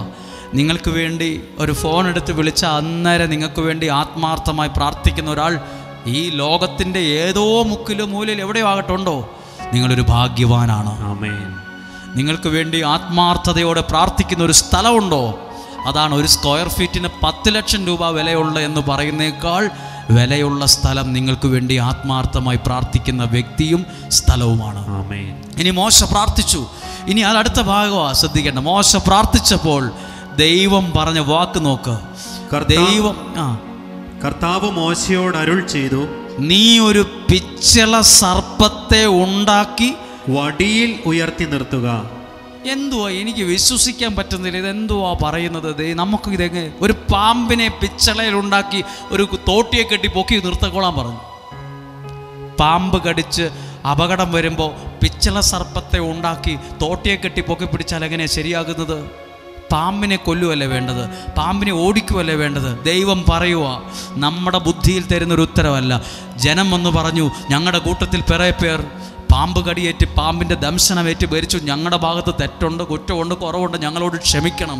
അപ്പോൾ മോശ ജനത്തിനു വേണ്ടി പ്രാർത്ഥിക്കാൻ തുടങ്ങിയപ്പോൾ ദൈവം പറയുക, ഒരു പിച്ചള സർപ്പത്തെ നീ ഉണ്ടാക്കണം, എന്നിട്ടത് തോട്ടി പോലത്തെ ഒരു വടിയിൽ കെട്ടണം, എന്നിട്ട് ഉയർത്തി നിർത്തണം. ഞാൻ ആ പിച്ചള സർപ്പത്തെ മോശയോട് പറഞ്ഞില്ലേ, ഒരു കമ്പെ കെട്ടി ഉയർത്തി ഇങ്ങനെ നിർത്തണമെന്ന് പറഞ്ഞില്ലേ? ദൈവം പറഞ്ഞ ആ പിച്ചള സർപ്പത്തെ ഉയർത്തിയെങ്കിൽ ഇന്ന് ഉയർന്നിരിക്കുന്നത് ദൈവത്തിന്റെ കുരിശാണ്. ഇന്ന് ഉയർന്നിരിക്കുന്നത് ദൈവത്തിന്റെ വചനമാണ്. അങ്ങനെ ഉയർത്താൻ പറഞ്ഞു. എന്തെങ്കിലും പ്രശ്നം വരുന്നവർ അതിനെ നോക്കിയാൽ മരിക്കുകയില്ല. നിങ്ങൾക്കൊരു പ്രശ്നം വരുമ്പോ ആ പിച്ചള സർപ്പത്തെ തൊടുക പോലും വേണ്ട, നോക്കിയാ മതി, മരിക്കത്തില്ലെന്ന് പറഞ്ഞു. ദൈവം ഉയർത്തിയ പിച്ചള സർപ്പമാണ് ഈ കാലഘട്ടത്തിൽ ഉയർത്തിയ സർപ്പമാണ് ദൈവത്തിന്റെ വചനം. അത് നിയോഗത്തോടെ കേൾക്കുന്നവനെ ഒരു തിന്മയും അവനെ വരികയില്ല. അതിൽ നോക്കിയാ മതി, അവന്റെ ജീവിതം വിടുവിക്കപ്പെടും. ഒറ്റ കാര്യം മോശയോട് പറഞ്ഞു, നീ ഒരു കാര്യം ചെയ്യും, പാമ്പിനെ ഓടിക്കാൻ ഒന്നും ചെയ്യണ്ട, നീ ഒരു പിച്ചള സർപ്പത്തെ ഉണ്ടാക്കി ഇങ്ങനെ ഉയർത്തി നിർത്തിയാൽ മതി. എന്നിട്ട് എന്തെങ്കിലും പ്രശ്നം വരുമ്പോൾ, ആളുകൾ വരുമ്പോൾ നീ പറയണം, ആ പിച്ചള സർപ്പത്തെ നോക്കുക, മരിക്കുകയില്ല. അടുത്തത് മോശ പിച്ചള കൊണ്ട് ഒരു സർപ്പത്തെ ഉണ്ടാക്കി അതിനെ വടിയിൽ ഉയർത്തി, അതിനെ ഒരു കമ്പയിൽ ഉയർത്തി പിടിച്ച് ഒരു പിച്ചള സർപ്പത്തെ ഉണ്ടാക്കി. ദൈവത്തിന് അടുത്ത ഭാഗം ദംശനമേറ്റവർ പിച്ചള സർപ്പത്തെ നോക്കി അവർ ജീവിക്കാൻ തുടങ്ങി. അതല്ലേ ഇന്ന് നടക്കുന്നേ, അത് തന്നെയല്ലേ ഇന്ന് നടക്കുന്നത്. ഇന്ന് ഉയർത്തിയത് ദൈവത്തിന്റെ വചനമാണ്. ഒരു മീഡിയയുടെ പ്ലാറ്റ്ഫോമിലൂടെ ഈ ആലയത്തിൽ നിന്ന് ഉയർത്തിയത് പിച്ചള സർപ്പത്തെയല്ല, അതേപോലെ ഉയർത്തിയത് ഈ ദൈവത്തിന്റെ വചനമാണ്. അത് മനുഷ്യൻ ജീവിക്കാൻ തുടങ്ങി, അവൻ വിടുവിക്കപ്പെടാൻ തുടങ്ങി. ദൈവം പറയുക, ജനം ദംശനമേറ്റ് പാമ്പ് കടിയേറ്റ് വരുന്നവരോട് പറയണം, ആ പിച്ചള സർപ്പത്തെ നോക്ക്. ദൈവത്തിന്റെ വാക്ക് കേൾക്കുന്നവൻ ജീവിക്കാൻ വിശ്വസിക്കുന്നു. അവൻ ഏത് ദംശനമേറ്റ അവസ്ഥയിലാണേലും അവന്റെ മേലൊരു ദൈവിക ഇടപെടൽ ഉണ്ടാകും. നോക്കി, അതാ ബൈബിൾ പറഞ്ഞത്, ദൈവത്തെ നോക്കിയവർ പ്രകാശിതരായി. ഹല്ലേലൂയ. ഒന്നും കൂടി ഈ കാര്യം കേട്ടെ. ഞാൻ ഈ ഭാഗം ഒരുപാട് പ്രാവശ്യം വായിച്ചു വിട്ടിട്ടുണ്ട്. ഒരിക്കൽ ഇവിടെ ഒരാളെ ഒരു വിഷയം പറഞ്ഞ് പ്രാർത്ഥിക്കാൻ വന്നു. ഞാനത് എഴുതി വച്ചിട്ടുണ്ട്. ഒരു കാര്യവുമായി ബന്ധപ്പെട്ടൊരു വലിയ പ്രയാസം മാറാനാണ്. അപ്പോൾ എൻ്റെ മനസ്സിൽ 190 എന്ന് കാണിച്ചു. 190 അതെന്ത് നമ്പറാണെന്ന് പിടുത്തമില്ല. 190. അപ്പം ഞാൻ ഇങ്ങനെ പറഞ്ഞു, അവരെന്നോട് സാക്ഷ്യം ഇങ്ങനെയാണ് പറഞ്ഞത്. ഞാൻ പറഞ്ഞ 190 പ്രാവശ്യം ഈ ആലയത്തിൽ നിന്ന് പോകുന്നതിന് മുമ്പ് ഇങ്ങനെ പറയാൻ, ഈ പ്രാർത്ഥന, എൻ്റെ ദൈവം എന്നെ രക്ഷിക്കും, എൻ്റെ ദൈവം എനിക്ക് വഴി കാണിച്ച് 190 പ്രാവശ്യം നീ പറയാൻ പറഞ്ഞു. എനിക്ക് ഓർമ്മയില്ല പറഞ്ഞത്, പക്ഷെ അവർക്ക് ഓർമ്മയുണ്ട്. അവർ പറയുക, ഞങ്ങൾ ഇവിടെ നിന്ന് പോകുന്നതിന് 190 പ്രാവശ്യം പ്രാർത്ഥന ചൊല്ലിപ്പോയി, അതെൻ്റെ അനുഗ്രഹത്തിന് കാരണമായി. ദൈവം ഉയർത്തുന്ന പിച്ചള സർപ്പം ഇന്നും ഉണ്ട്. ദൈവത്തിൻ്റെ വചനം ഇതില്ലേ, ഇത് ദൈവം ഉയർത്താൻ പറഞ്ഞ പുസ്തകമാണ്. ദൈവത്തെ ഉയർത്തിയവരെ ദൈവവും ഉയർത്തിയിട്ടുണ്ട്. ദൈവത്തിന്റെ വചനത്തെ ഉയർത്തിയവരെ ദൈവവും ഉയർത്തി അനുഗ്രഹിച്ചിട്ടുണ്ട്. വിശ്വസിക്കുന്നു. ദൈവത്തിന്റെ വചനത്തിന് വേണ്ടി നിന്നവർക്ക് വേണ്ടി ദൈവവും നിന്നിട്ടുണ്ട്. അങ്ങനെയെങ്കിൽ ഒരു നിമിഷം പ്രാർത്ഥിക്കുന്നതിന് മുമ്പ് കേട്ടെ, ഒരു പിച്ചള സർപ്പത്തെ ഉണ്ടാക്കി അതിലേക്ക് നോക്കാൻ പറഞ്ഞപ്പോൾ ആ നോക്കിയവരെല്ലാം മരിച്ചു എന്നാണോ ജീവിച്ചു എന്നാണോ എഴുതിയിട്ട് അവർ ജീവിച്ചു. സർപ്പത്തിൻ്റെ ദംശനം ഏറ്റിട്ടാ വരുന്നത്. പ്രശ്നങ്ങളുമായിട്ടാണ് ഇവിടെ വന്നത്, പ്രതിസന്ധികളുമായിട്ടാണ് ഇവിടെ വന്നത്. സാരമില്ല, ദൈവം നൽകുന്ന വചനത്തിലേക്ക് നിനക്ക് നോക്കാനേലും പറ്റുന്നുണ്ടോ? നീ ജീവിക്കാൻ തുടങ്ങും. നിനക്കൊരു ദോഷവും വരികയില്ല, നിനക്കൊരു തിന്മയും വരികയില്ല. പിന്നെ നമ്മളാണ് ഇത് അനുസരിക്കുവോ?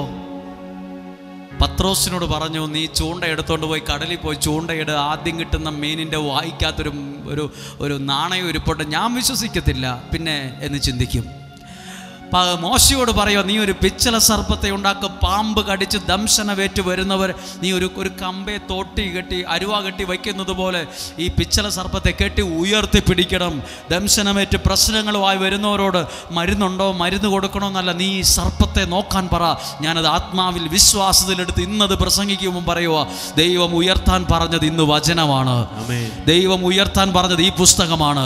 ഇത് അനേകരുടെ ജീവിതത്തെ മരണത്തിൻ്റെ നിഴൽ വീണ താഴ്വരയിൽ നിന്ന് പോലും രക്ഷിക്കാൻ കാരണമായത് ഈ വചനം ഉയർത്തിയത് കൊണ്ട് പല കുടുംബങ്ങളും ഇന്ന് അനുഗ്രഹത്തിൽ ഉയരാൻ കഴിഞ്ഞത്. എത്രയോ പേരുടെ മദ്യപാനം മാറാൻ ഇത് കാരണമായി, എത്രയോ പേരുടെ ലഹരിയിൽ നിന്ന് വിടുതൽ കിട്ടാൻ ഇത് കാരണമായി, എത്രയോ പേരുടെ തകർന്ന കുടുംബ ബന്ധങ്ങളെ ദൈവം പുതുക്കി പണിതു, എത്രയോ തകർന്ന ജീവിതങ്ങളെ ദൈവം രക്ഷിച്ചെടുത്തു. ഈ ദൈവം ഉയർത്താൻ, ഈ കാലഘട്ടത്തിൽ ഉയർത്താൻ പറഞ്ഞ പുസ്തകത്തിന്റെ പേരാണ് ദൈവത്തിന്റെ വചനം. ഹല്ലേലൂയ. ഇത് എനിക്ക് ജീവൻ നൽകുന്നതാണ്. ഇതെനിക്ക് പഠിച്ച് പരീക്ഷ എഴുതി മാർക്ക് മേടിച്ചൊരു ട്രോഫി മേടിക്കാൻ മാത്രമുള്ളതല്ല. ലോഗോസ് പരീക്ഷ എഴുതി എനിക്ക് 50 മാർക്ക് കിട്ടി, എനിക്ക് 80 മാർക്ക് കിട്ടി, എനിക്ക് അവിടുന്ന് ഒരു സർട്ടിഫിക്കറ്റ് കിട്ടി മാത്രം പോരാ. ഇത് വിശ്വാസത്തിൽ ഏറ്റെടുക്കുക കൂടി വേണം. ഇതിന് എത്ര മാർക്ക് കിട്ടി എന്നുള്ളതല്ല പ്രശ്നം, എനിക്ക് എത്രമാത്രം വിശ്വസിക്കാൻ കഴിഞ്ഞു എന്നുള്ളതാ. ഒരു നിമിഷം ഒന്ന് എഴുന്നേറ്റ് നിൽക്കാമോ? പിച്ചള സർപ്പത്തെ ദൈവം പറഞ്ഞതനുസരിച്ച് നോക്കിയപ്പോൾ അവർ മരിച്ചുവെന്നല്ല, ദംശനവേറ്റ് മരണത്തിൻ്റെ നിഴൽ വീണ താഴ്വരയിൽ നിന്ന് അവർ ജീവിക്കാൻ തുടങ്ങി. ചിലരൊക്കെ പ്രാർത്ഥിക്കാൻ വരുമ്പോൾ നിങ്ങളോട് പറയും, ഇന്നതുപോലെ ചെയ്യ്. നിങ്ങളൊരു 9 ദിവസം പ്രാർത്ഥിക്കുക, ആ കൽക്കുരിശിൽ എണ്ണയൊഴിച്ച് പ്രാർത്ഥിക്കുക. പിന്നെ നിങ്ങളൊരു 2 ദിവസം പ്രാർത്ഥിച്ചൊക്കെ ഇവിടെ ഒന്ന് വാ. പിന്നെ 2 ദിവസം പ്രാർത്ഥിച്ചാൽ എൻ്റെ പ്രശ്നം മാറുമോ? പിന്നെ നിയോഗം അവിടെ എഴുതി കൊടുത്താൽ എൻ്റെ പ്രശ്നം അങ്ങ് മാറുമല്ലേ? പിന്നെ നീ ഒരു പിച്ചള സർപ്പത്തെ ഉയർത്തിപ്പിടിച്ചാൽ പിന്നെ എൻ്റെ വിഷമൊക്കെ അങ്ങ് പോയി ജീവിതം തുടങ്ങുമല്ലേ? നിങ്ങൾ എന്തു വർത്തമാനമായി പറയുന്നത്? നമ്മളിത് വിശ്വസിക്കാൻ പാടുപെടും. നമ്മളൊന്നും അനുസരിക്കത്തില്ലെന്നേ. നമ്മൾ ബുദ്ധി കൊണ്ട് ചിന്തിക്കുമ്പം പറയുന്നത്, പാമ്പ് കടിച്ചോ പിച്ചള സർപ്പത്തെ നോക്കി എങ്ങനെ ശരിയാകുന്നത്? നികുതി അടയ്ക്കാൻ പൈസയില്ല, മീനിൻ്റെ വായിലിരിപ്പുണ്ടെന്നാണ് പറയുന്നത്. ആരെക്കൊണ്ട് പറ്റും ചൂണ്ടയെടുത്തോണ്ട് പോകാൻ? ആരെക്കൊണ്ട് പറ്റും മീനിൻ്റെ വാ പൊളിച്ച് നോക്കാൻ? മീനിൻ്റെ വയറ്റിലാന്ന് പറഞ്ഞാൽ പിന്നെ നോക്കാറുത്, വായിലെങ്ങനെയാണ് നാണയം ഇരിക്കുന്നത്? എന്തെല്ലാം സംശയങ്ങളാ. കണ്ണുകളെ അടച്ച് നിങ്ങൾക്ക് ചില കാര്യങ്ങളൊക്കെ വിശ്വസിക്കാൻ തന്നെ ബുദ്ധിമുട്ടാണ്. നിങ്ങളുടെ പ്രശ്നമൊക്കെ മാറുമെന്ന് പറഞ്ഞു, എങ്ങനെ പ്രശ്നങ്ങളൊക്കെ മാറാനാന്നാ ചിന്തിക്കുന്നത്? ഈ കടബാധ്യതയൊക്കെ മാറും, എങ്ങനെ കടബാധ്യത മാറുമെന്നാണ് പറയുന്നത്? കൊച്ചിൻ്റെ കല്യാണം നല്ല രീതിയിൽ നടക്കും, എനിക്കൊന്നും വിശ്വസിക്കാൻ പറ്റുന്നില്ല. എൻ്റെ കയ്യിൽ 1 രൂപ എടുക്കാനില്ല. ഇങ്ങോട്ട് വന്ന് തന്നെ കടം മേടിച്ച ചില വഴിത്തിരിവുകൾ ജീവിതത്തിൽ ഉണ്ടാകുന്നേ. നമ്മൾ ചിന്തിച്ചാൽ ഒരു എത്തും പിടിയും കിട്ടാത്ത കാര്യമില്ലേ ജീവിതത്തിൽ? പത്രോസിൻ്റെ സ്ഥാനത്ത് നിങ്ങളോ ഞാനോ ആണ് എന്നാ പറയും? പിന്നെ ചൂണ്ട എടുക്കാൻ പോവാ, ഇനി മീൻ പിടിക്കാൻ പോവാ. ഈ ടാക്സ് അടയ്ക്കാൻ വേണ്ടി മീൻ വിറ്റിട്ട് 2 കിലോ മീൻ വിറ്റിട്ട് അത് വെച്ച് ടാക്സ് അടയ്ക്കാൻ പറയാം. പിന്നെ മനസ്സിലാക്കും, ചൂണ്ടയിടുമ്പോൾ നിനക്കൊരു മത്സ്യത്തെ കിട്ടും. ആ മത്സ്യത്തിൻ്റെ വാ നീ പൊളിച്ചു നോക്കണം, അതിനകത്ത് ടാക്സ് അടയ്ക്കാനുള്ള നാണയരിപ്പുണ്ട്. നിന്നെ കരുതുന്നൊരു ദൈവം ഉണ്ടെന്നാണ് അതിൻ്റെ അർത്ഥം. നിനക്ക് വേണ്ടി ദൈവം ചിലത് അവിടെ ഇവിടെയൊക്കെ ഒരുക്കിയിട്ടുണ്ട് കേട്ടോ. ചില മനുഷ്യരുടെ കയ്യിൽ നിനക്കുള്ള അനുഗ്രഹം ഇരിപ്പുണ്ട്. ചില ആളുകളുടെ കയ്യിൽ നിനക്കുള്ള സമ്പത്ത് ഇരിപ്പുണ്ട്. ചില ആളുകളുടെ കയ്യിൽ നിന്റെ നന്മ ഇരിപ്പുണ്ട്, നിനക്കുള്ള നന്മ ഇരിപ്പുണ്ട്. ഒരു നിമിഷം ആ കണ്ണുകളെ അടച്ച് എന്നിട്ടൊന്ന് പ്രാർത്ഥിച്ചേ. മോശയോട് ജനം പിറുപിറുത്തു, ഈ വിലകെട്ട അപ്പം നിന്ന് ഞങ്ങൾ മടുത്തു. ഇതെന്താ അപ്പവാ ഇതുകൊണ്ട് എറിഞ്ഞാൽ മനുഷ്യൻ ചത്തുപോകുമല്ലോ, ഇത് തിന്നാൽ വയറ്റിലസുഖം പിടിക്കുമല്ലോ, ഇത് എന്നാ അപ്പവാ? ഈ വിലകെട്ട അപ്പം നിന്ന് ഞങ്ങൾ മടുത്തു. ദൈവത്തിനും മോശയ്ക്കും ഭക്ഷണത്തിനും എല്ലാം അവർ പിറുപിറുത്തു. അപ്പോൾ ദൈവകോപം അവരുടെ മേലുണ്ടായി. അപ്പോൾ മോശയോട് ജനം പറഞ്ഞു, ഞങ്ങളുടെ കൂട്ടത്തിലുള്ള ആളുകൾ പാമ്പിൻ്റെ ദംശനമേറ്റ് കുറച്ച് പേർ മരിച്ചിട്ടുണ്ട്. നീ ദൈവത്തോട് പ്രാർത്ഥിക്ക്, ഞങ്ങളെ വിടുവിക്കണമെന്ന് പ്രാർത്ഥിക്കുക. മോശ ജനത്തിനു വേണ്ടി പ്രാർത്ഥിച്ചു. ഇതാ മോശയുടെ സ്ഥാനത്ത് ഞാൻ നിങ്ങൾക്ക് വേണ്ടി നിൽക്കുന്നു. ഈ ശുശ്രൂഷകർ നിങ്ങൾക്ക് വേണ്ടി നിൽക്കുന്നു. ഈ പാട്ടുകാർ നിങ്ങൾക്ക് വേണ്ടി നിൽക്കുന്നു. ഈ ക്യാമറക്കാർ നിങ്ങൾക്ക് വേണ്ടി നിൽക്കുന്നു. ഈ മധ്യസ്ഥ പ്രാർത്ഥനയുള്ളവർ കൗൺസ് നിങ്ങൾക്ക് വേണ്ടി നിൽക്കുന്നു. അപ്പോൾ ദൈവത്തിന്റെ സ്വരം കേൾക്കുകയാണ്, മോശേ, നീ ഒരു പിച്ചള സർപ്പത്തെ ഉണ്ടാക്കി ഒരു കമ്പിൽ, ഒരു തോട്ടി പോലെ ഒരു കമ്പ് കെട്ടി കമ്പേൽ ഈ പിച്ചള സർപ്പത്തെ എടുത്തുയർത്തുക. എന്നിട്ട് ദംശനമേറ്റു വരുന്നവരോട് നീ പറയണം, ആ പിച്ചള സർപ്പത്തെ നോക്കുക, അതെ തൊടുക വേണ്ട, അതിലൊന്നും ചെയ്യണ്ട, നോക്കിയാ മതി. ദൈവത്തെ നോക്കിയവർ, അവിടുത്തെ നോക്കിയവർ ഇരുട്ടിലായി പോയി എന്നല്ല, അവിടുത്തെ നോക്കിയവർ പ്രകാശിതരായി. അങ്ങനെയെങ്കിൽ ആ കരങ്ങളെ ഹൃദയത്തോട് ചേർത്ത് വയ്ക്ക്. ദൈവത്തെ നിനക്ക് വിശ്വാസത്തോടെ നോക്കാൻ കഴിയണം. മോശയോട് ദൈവം പറഞ്ഞില്ലേ ആ പിച്ചള സർപ്പത്തെ ഉയർത്താൻ? പ്രിയപ്പെട്ടവരെ, 2 വർഷങ്ങൾക്ക് മുമ്പ് ഈ ആലയത്തിൽ പ്രാർത്ഥിച്ചു കൊണ്ടിരിക്കുമ്പോൾ ദൈവം എനിക്ക് നൽകിയ ഒരു ദർശനമാണ് നിയോഗ പ്രാർത്ഥന. ദൈവം എനിക്ക് നൽകിയ ഒരു പ്രാർത്ഥനയാണ് ഡെയിലി ബ്ലെസ്സിംഗ്. ദൈവത്തിന്റെ വചനം രാവിലെ 5:30 നീ ഉയർത്തി പറയുക. നീ ദൈവത്തിന്റെ വചനത്തെ ഉയർത്തുക, അതിനകത്ത് വേറെ ഒന്നും നീ പറയണ്ട. ദൈവത്തിന്റെ വചനം. അപ്പോൾ ഇത് കേട്ടപ്പോൾ ശുശ്രൂഷകർ പറഞ്ഞു, ഇത് കേട്ടപ്പോൾ പ്രാർത്ഥനക്കാർ പറഞ്ഞു, ഇത് കേട്ടപ്പോൾ പറഞ്ഞു, 5:30 5:30 ആരും എഴുന്നേൽക്കത്തില്ല, 5:30 ഞങ്ങൾ ഉറക്കമാണ്, രാവിലെ ഒന്നും കാണത്തില്ല ആൾക്കാർ, വൈകുന്നേരമാണ് പിന്നെ നോക്കാം. പലതും പറഞ്ഞപ്പോൾ ആ ദർശനത്തിൽ തന്നെ ഉറച്ചു നിൽക്കാൻ ആത്മാവിനോട് ഇടപെട്ടു. ആ ദർശനത്തിൽ ഉറച്ചു നിൽക്കുക. നിനക്ക് ദൈവം നൽകിയ സമയം 5:30. ആ 5:30 നീ ദൈവത്തിന്റെ ഒരു പ്രാർത്ഥനയോടുകൂടി ഒരു വചനം 5-10 മിനിറ്റ് ജനത്തിന് കൊടുക്ക്. ദൈവം ഉയർത്ത ഉയർത്താൻ പറഞ്ഞ പിച്ചുള്ള സർപ്പമാണ് നിയോഗ പ്രാർത്ഥന. ദൈവം ഉയർത്താൻ പറഞ്ഞ പിച്ചുള്ള സർപ്പമാണ്. ഈ ഡെയിലി ബ്ലെസ്സിങ്ങിലൂടെ ദൈവത്തിന് ആ വചനത്തെ നോക്കിയവർ പ്രകാശിതരാകാൻ തുടങ്ങി. ആ വചനത്തെ നോക്കിയവർ മരണത്തിന്റെ നിഴൽ വീട് താഴ്വരയിൽ നിന്ന് രക്ഷപ്പെടാൻ തുടങ്ങി. ദൈവം ഉയർത്താൻ പറഞ്ഞ പിച്ചുള്ള സർപ്പമാണെന്ന് യോഗ പ്രാർത്ഥന. അതിൽ നോക്കിയവർ പ്രകാശിതരാകാൻ തുടങ്ങി. ഒരു നിമിഷം നിങ്ങളെല്ലാവരും ആ കരങ്ങളെ ഉയർത്തിപ്പിടിച്ച് നന്നായി ഒന്ന് പാടി പ്രാർത്ഥിക്കാൻ പോവുകയാണ്. ദൈവത്തിൻ്റെ അത്ഭുതങ്ങൾ ഇന്ന് സംഭവിക്കണം. കർത്താവേ, ഉയർത്തി പ്രാർത്ഥിക്കുന്ന ദൈവത്തിൻ്റെ വചനത്തെ ഞങ്ങൾ കാണുന്നത്. കർത്താവേ, വചനത്തിന് ശക്തിയുണ്ടെന്ന് എനിക്കറിയാം, പക്ഷെ എന്നിലത് ശക്തമാകുമെന്ന് എനിക്ക് വിശ്വസിക്കാൻ പലപ്പോഴും പറ്റുന്നില്ല. പത്രോസിൻ്റെ വിശ്വാസത്തെ ഞങ്ങൾ ചോദിച്ചു വാങ്ങുകയാണ്. പത്രോസ് വിശ്വസിച്ചു. പത്രോസിനോട് പറഞ്ഞു, നീ ആ ചൂണ്ട എടുത്തോണ്ട് ആ കടലിൽ പോയി ചൂണ്ടയിട്. ആ ചൂണ്ടയിൽ ഒരു മത്സ്യം കയറിക്കൊത്തും. ആ മത്സ്യത്തെ പിടിച്ചതിൻ്റെ വായിൽ നിനക്ക് അതിനുള്ളൊരു നാണയരിപ്പുണ്ട്. ടാക്സ് അടക്കി കൊണ്ടുപോയിട്ട് നിനക്കുള്ള അനുഗ്രഹത്തെ നീ കാണാൻ പോകുന്ന സമയമാണ്. ചൂണ്ട എടുത്തതുപോലെ, ചൂണ്ട ഇട്ടതുപോലെ കർത്താവ് ഞങ്ങളുടെ വചനത്തെ ഉയർത്തിപ്പിടിച്ച് ഒരു നിമിഷം ആ കരങ്ങളെ ഉയർത്തിപ്പിടിച്ച് അധരം തുറന്ന് എല്ലാവരും ഒന്ന് സ്തുതിച്ച് അധരങ്ങളെ തുറന്ന് ശബ്ദമുയർത്തി വിശ്വാസത്തോടെ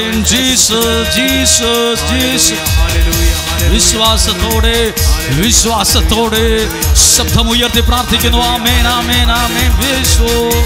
ഹല്ലേലൂയ, ഹല്ലേലൂയ. വിശ്വസിക്കുന്നു. ഹല്ലേലൂയ. കരമടിച്ചൊന്ന് പാടാം. വഴിയൊരുക്കും അവനാഴികളിൽ വലങ്കൈ പിടിച്ചെന്നെ വഴി നടത്താം. വഴിയൊരുക്കും അവനാഴികളിൽ വലങ്കൈ പിടിച്ചെന്നെ വഴി നടത്തും. പിന്നെയോ വാതിലുകൾ സകലതും അടഞ്ഞിടിലും വല്ലവൻ പൊതുവഴി തുറന്നിടുമേ. വാതിലുകൾ സകലതും അടഞ്ഞിടിലും വല്ലവൻ പൊതുവഴി തുറന്നിടും. അതുകൊണ്ട് കരുതും അവൻ നല്ലയോ ഹരി. എനിക്കായി കരുതും അവൻ നല്ലയോ ഹരി. കഷ്ടങ്ങളിൽ നല്ല തുണ യേശു, കണ്ണുനീരവൻ തുടയ്ക്കും. കഷ്ടങ്ങളിൽ നല്ല തുണ യേശു, കണ്ണുനീരവൻ തുടയ്ക്കും.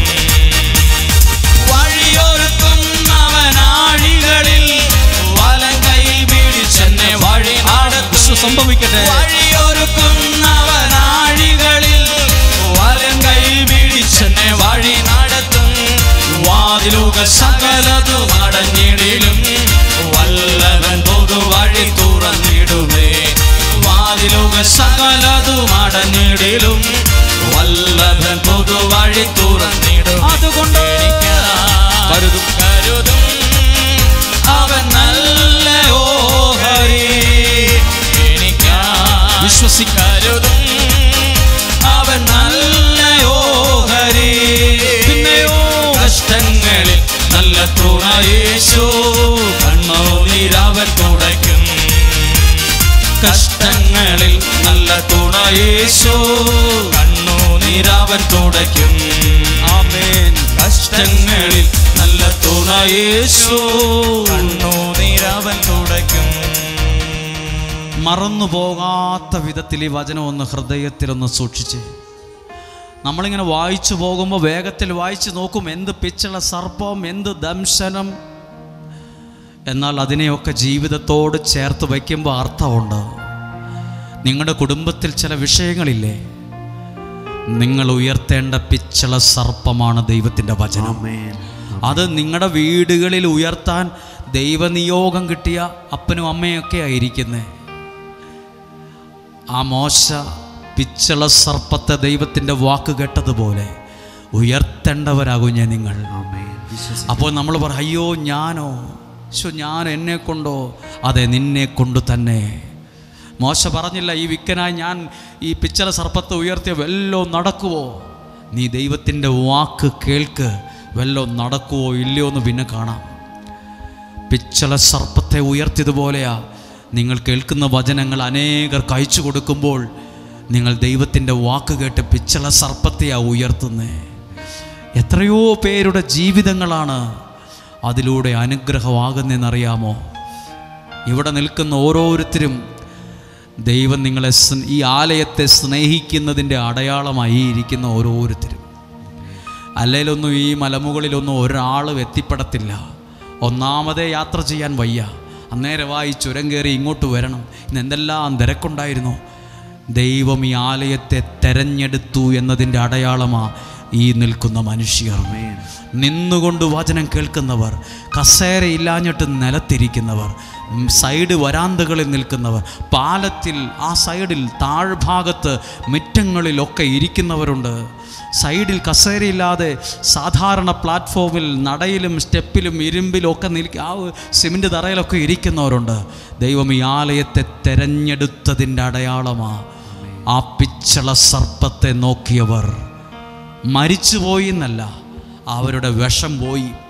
ആ പാമ്പിൻ്റെ കടിയേറ്റുണ്ടായ ദംശനം മൂലമുള്ള വിഷം മാറി അവർ ജീവിക്കാൻ തുടങ്ങി. ഈ വചനം നിനക്കൊരു ജീവിതം തരുന്ന ഒന്നാകട്ടെ. ഈ വചനം നിന്റെ പ്രയാസങ്ങളിൽ നിന്നെ വിടുവിക്കട്ടെ. ആമേൻ. ഒന്നിരിക്കാമോ? ഇരിക്കാം. ഹല്ലേലൂയ. പ്രിയപ്പെട്ടവരെ, നമ്മൾ ഈ ഒക്ടോബർ മാസമാണ്. അടുത്ത 1-ാം തീയതി മുതൽ, അല്ലെ ഈ ഒക്ടോബർ 1-ാം തീയതി മുതൽ കഴിഞ്ഞ 2 വർഷങ്ങളിൽ നടത്തിയതിനേക്കാൾ അനുഗ്രഹമായി നമ്മൾ നിയോഗ പ്രാർത്ഥനയൊക്കെ നടക്കുകയാണ്. ഇത്രയും കാര്യം ഞാൻ ഈ വാക്യം വായിച്ചപ്പോൾ എനിക്ക് ഭയങ്കര അനുഗ്രഹവും അനുഭവം ഉണ്ടായൊരു കാര്യം പറയുവാണ്. ചിലപ്പോൾ ഈ ദിവസങ്ങളിലെ ഡെയിലി ബ്ലെസ്സിങ്ങിൽ ഈ വചനം നിങ്ങൾ കേൾക്കും. മറിയത്തെക്കുറിച്ച് എഴുതിയിരിക്കുന്ന വാക്കാണ്.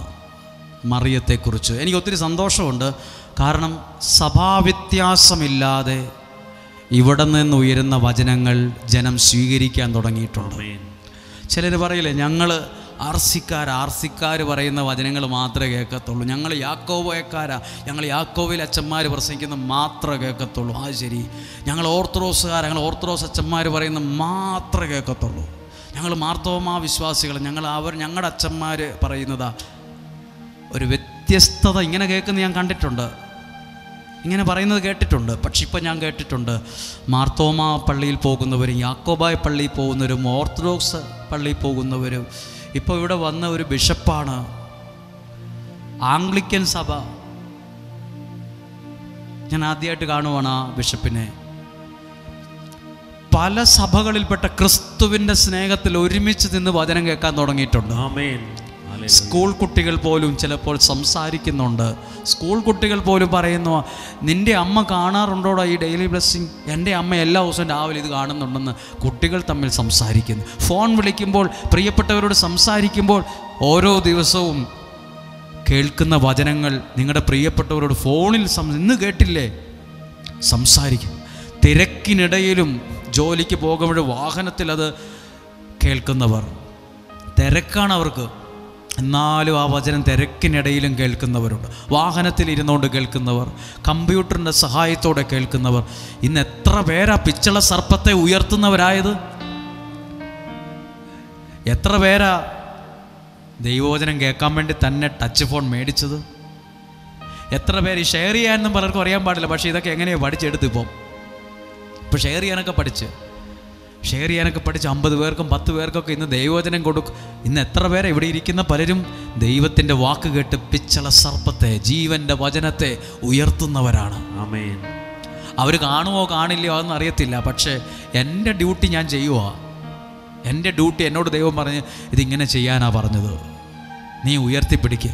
അവിടുത്തെ നോക്കിയവർ പ്രകാശിച്ചോളും. ആമേൻ. ഇന്ന് നോക്കിയില്ല, 10 ദിവസം നോക്കിയില്ല, 100 ദിവസം നോക്കിയില്ല, സാരമില്ല, എന്നേലും ഒരു ദിവസം നോക്കും. ആ വചനം അവരെ സ്വാധീനിക്കും. നിങ്ങളുടെ പ്രാർത്ഥനയും ഞങ്ങൾക്ക് വലിയ വിലയുള്ളതാണ്. നിങ്ങളുടെ പ്രാർത്ഥനയുടെ ബലത്തിലാണ് ഞങ്ങളൊക്കെ ഇങ്ങനെ നിൽക്കുന്നത്. സ്വന്തം ബലത്തിൽ ഇതൊന്നും ചെയ്യാൻ പറ്റത്തില്ല, ബുദ്ധിമുട്ടാണ്. ഞാൻ വിചാരിച്ചു ഇതൊക്കെ എളുപ്പമാണ്, നല്ല ഒരു 10, 20, 30, ഒരു മാസമൊക്കെ ഇതൊക്കെ പറഞ്ഞു പോവാം. വർഷങ്ങളോളം, ദിവസങ്ങളോളം, 3-ാം വർഷമാകുവാണ്. ഈ 3 വർഷം മുടങ്ങാതെ ദൈവത്തിൻ്റെ വചനം പറയണമെങ്കിൽ, വചനം കൊണ്ട് പറയാൻ അതിനെ പറ്റിയ വ്യാഖ്യാനം വേണം. അതിന് മനുഷ്യൻ്റെ ചെവിയിലെത്തിക്കാൻ, ഹൃദയത്തിലെത്തിക്കാൻ പറ്റണമെങ്കിൽ പരിശുദ്ധാത്മാവിൻ്റെ ഒരു കയ്യൊപ്പ് വേണം താഴെ. അത് നിങ്ങളുടെ പ്രാർത്ഥനയിലൂടെയാണ് കിട്ടുന്നത്. നിങ്ങളുടെ പ്രാർത്ഥനയാണ് ഞങ്ങൾക്ക് ബലമാകുന്നത്. നിങ്ങളുടെ പ്രാർത്ഥന ഭയങ്കര ശക്തിയാണ് ഞങ്ങൾക്ക്.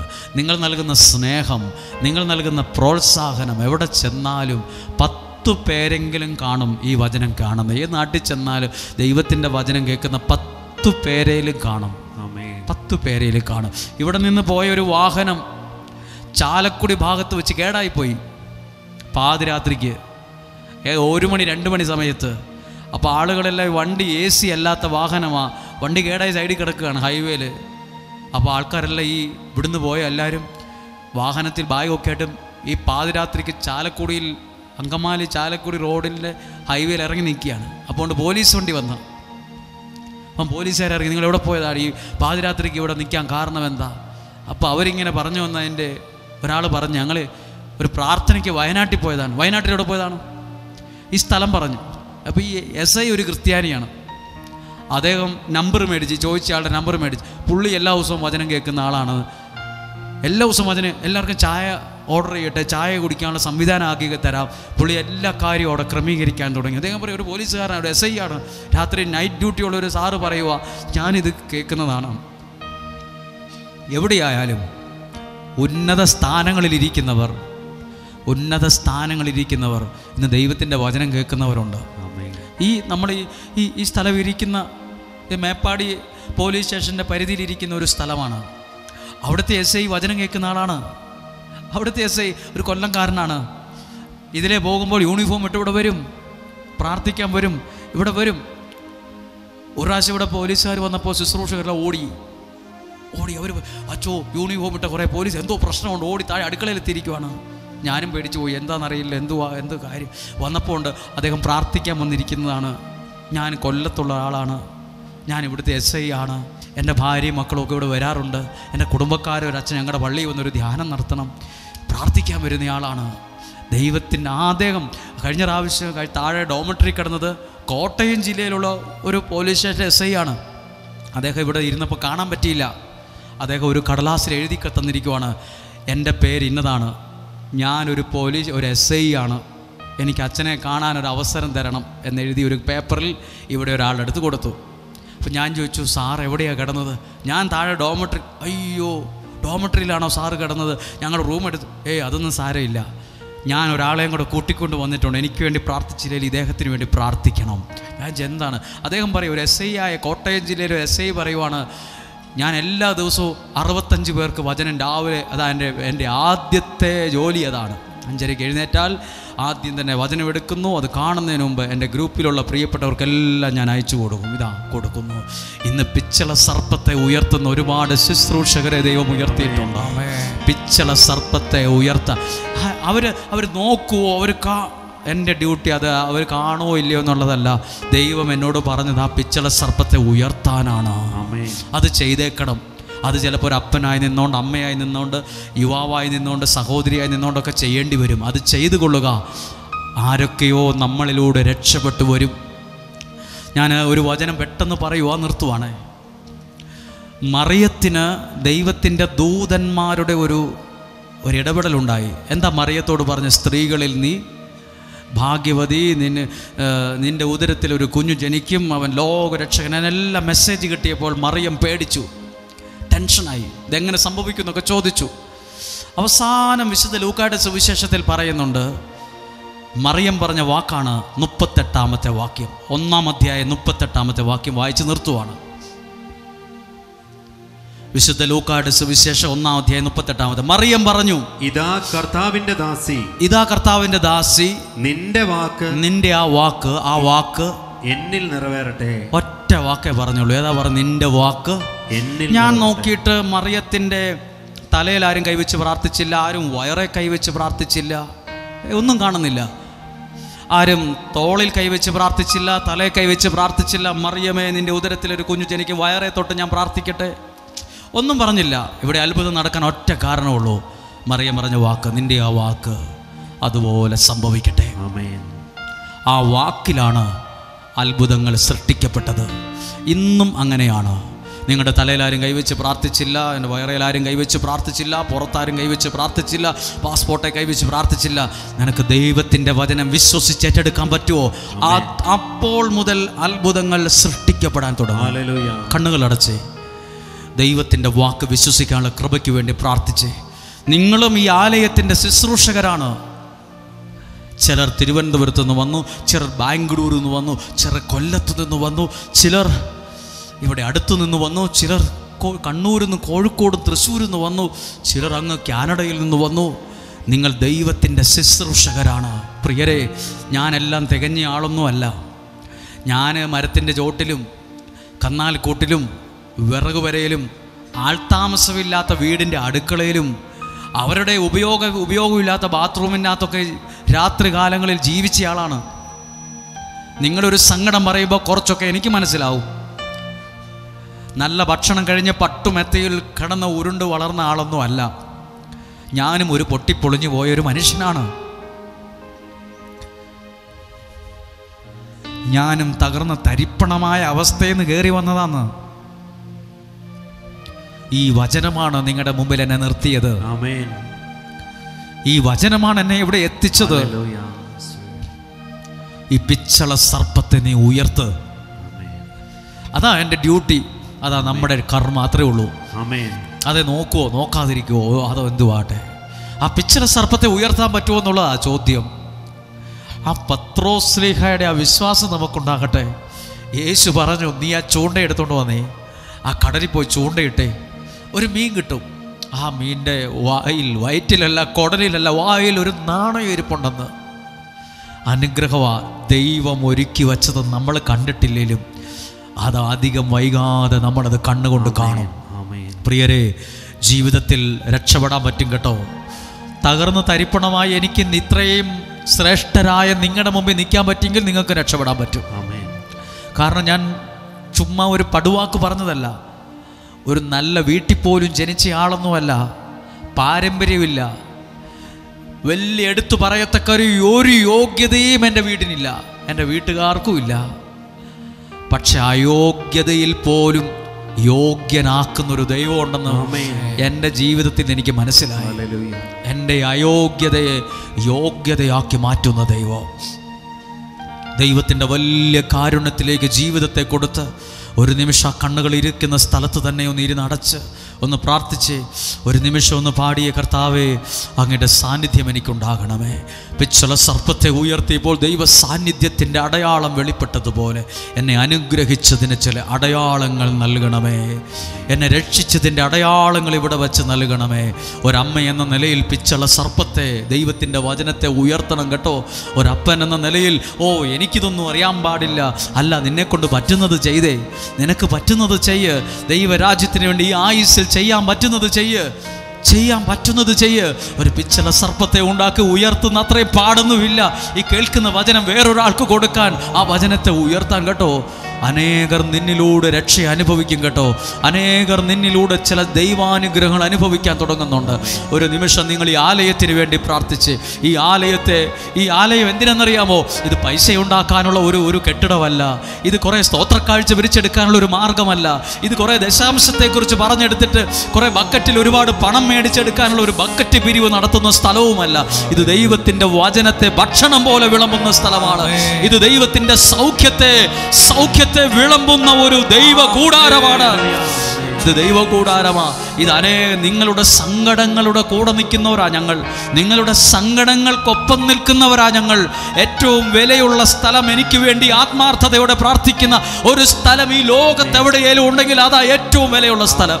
എനിക്ക് വേണ്ടി സത്യസന്ധമായി പ്രാർത്ഥിക്കുന്ന ഏതെങ്കിലും വ്യക്തികൾ ഈ ലോകത്തിന്റെ ഏതൊക്കെയോ കോണിൽ ഒരാളെങ്കിലും ഉണ്ടെങ്കിൽ ആ വ്യക്തിയാ എൻ്റെ ഏറ്റവും വലിയ സമ്മാനം, എൻ്റെ ഏറ്റവും വിലപ്പെട്ട സമ്മാനം. ഒന്ന് ചേർന്ന് പാടിയേ. ക്രൂശിൽ കണ്ടു ഞാൻ നിൻ സ്നേഹത്തെ, ആഴമാർന്ന നിൻ മഹത്യാഗത്തെ വിശ്വസിച്ചുകൊണ്ട് ക്രൂശിൽ കണ്ടു ഞാൻ നിൻ സ്നേഹത്തെ, ആഴമാർന്ന നിൻ മഹത്യാഗത്തെ. അതുകൊണ്ട് പകരം എന്തോ നൽകും ഞാനിനി, ഹൃദയം പൂർണ്ണമായി നൽകുന്നു നാഥനേ. പകരം എന്തോ നൽകും ഞാനിനി, ഹൃദയം പൂർണ്ണമായി നൽകും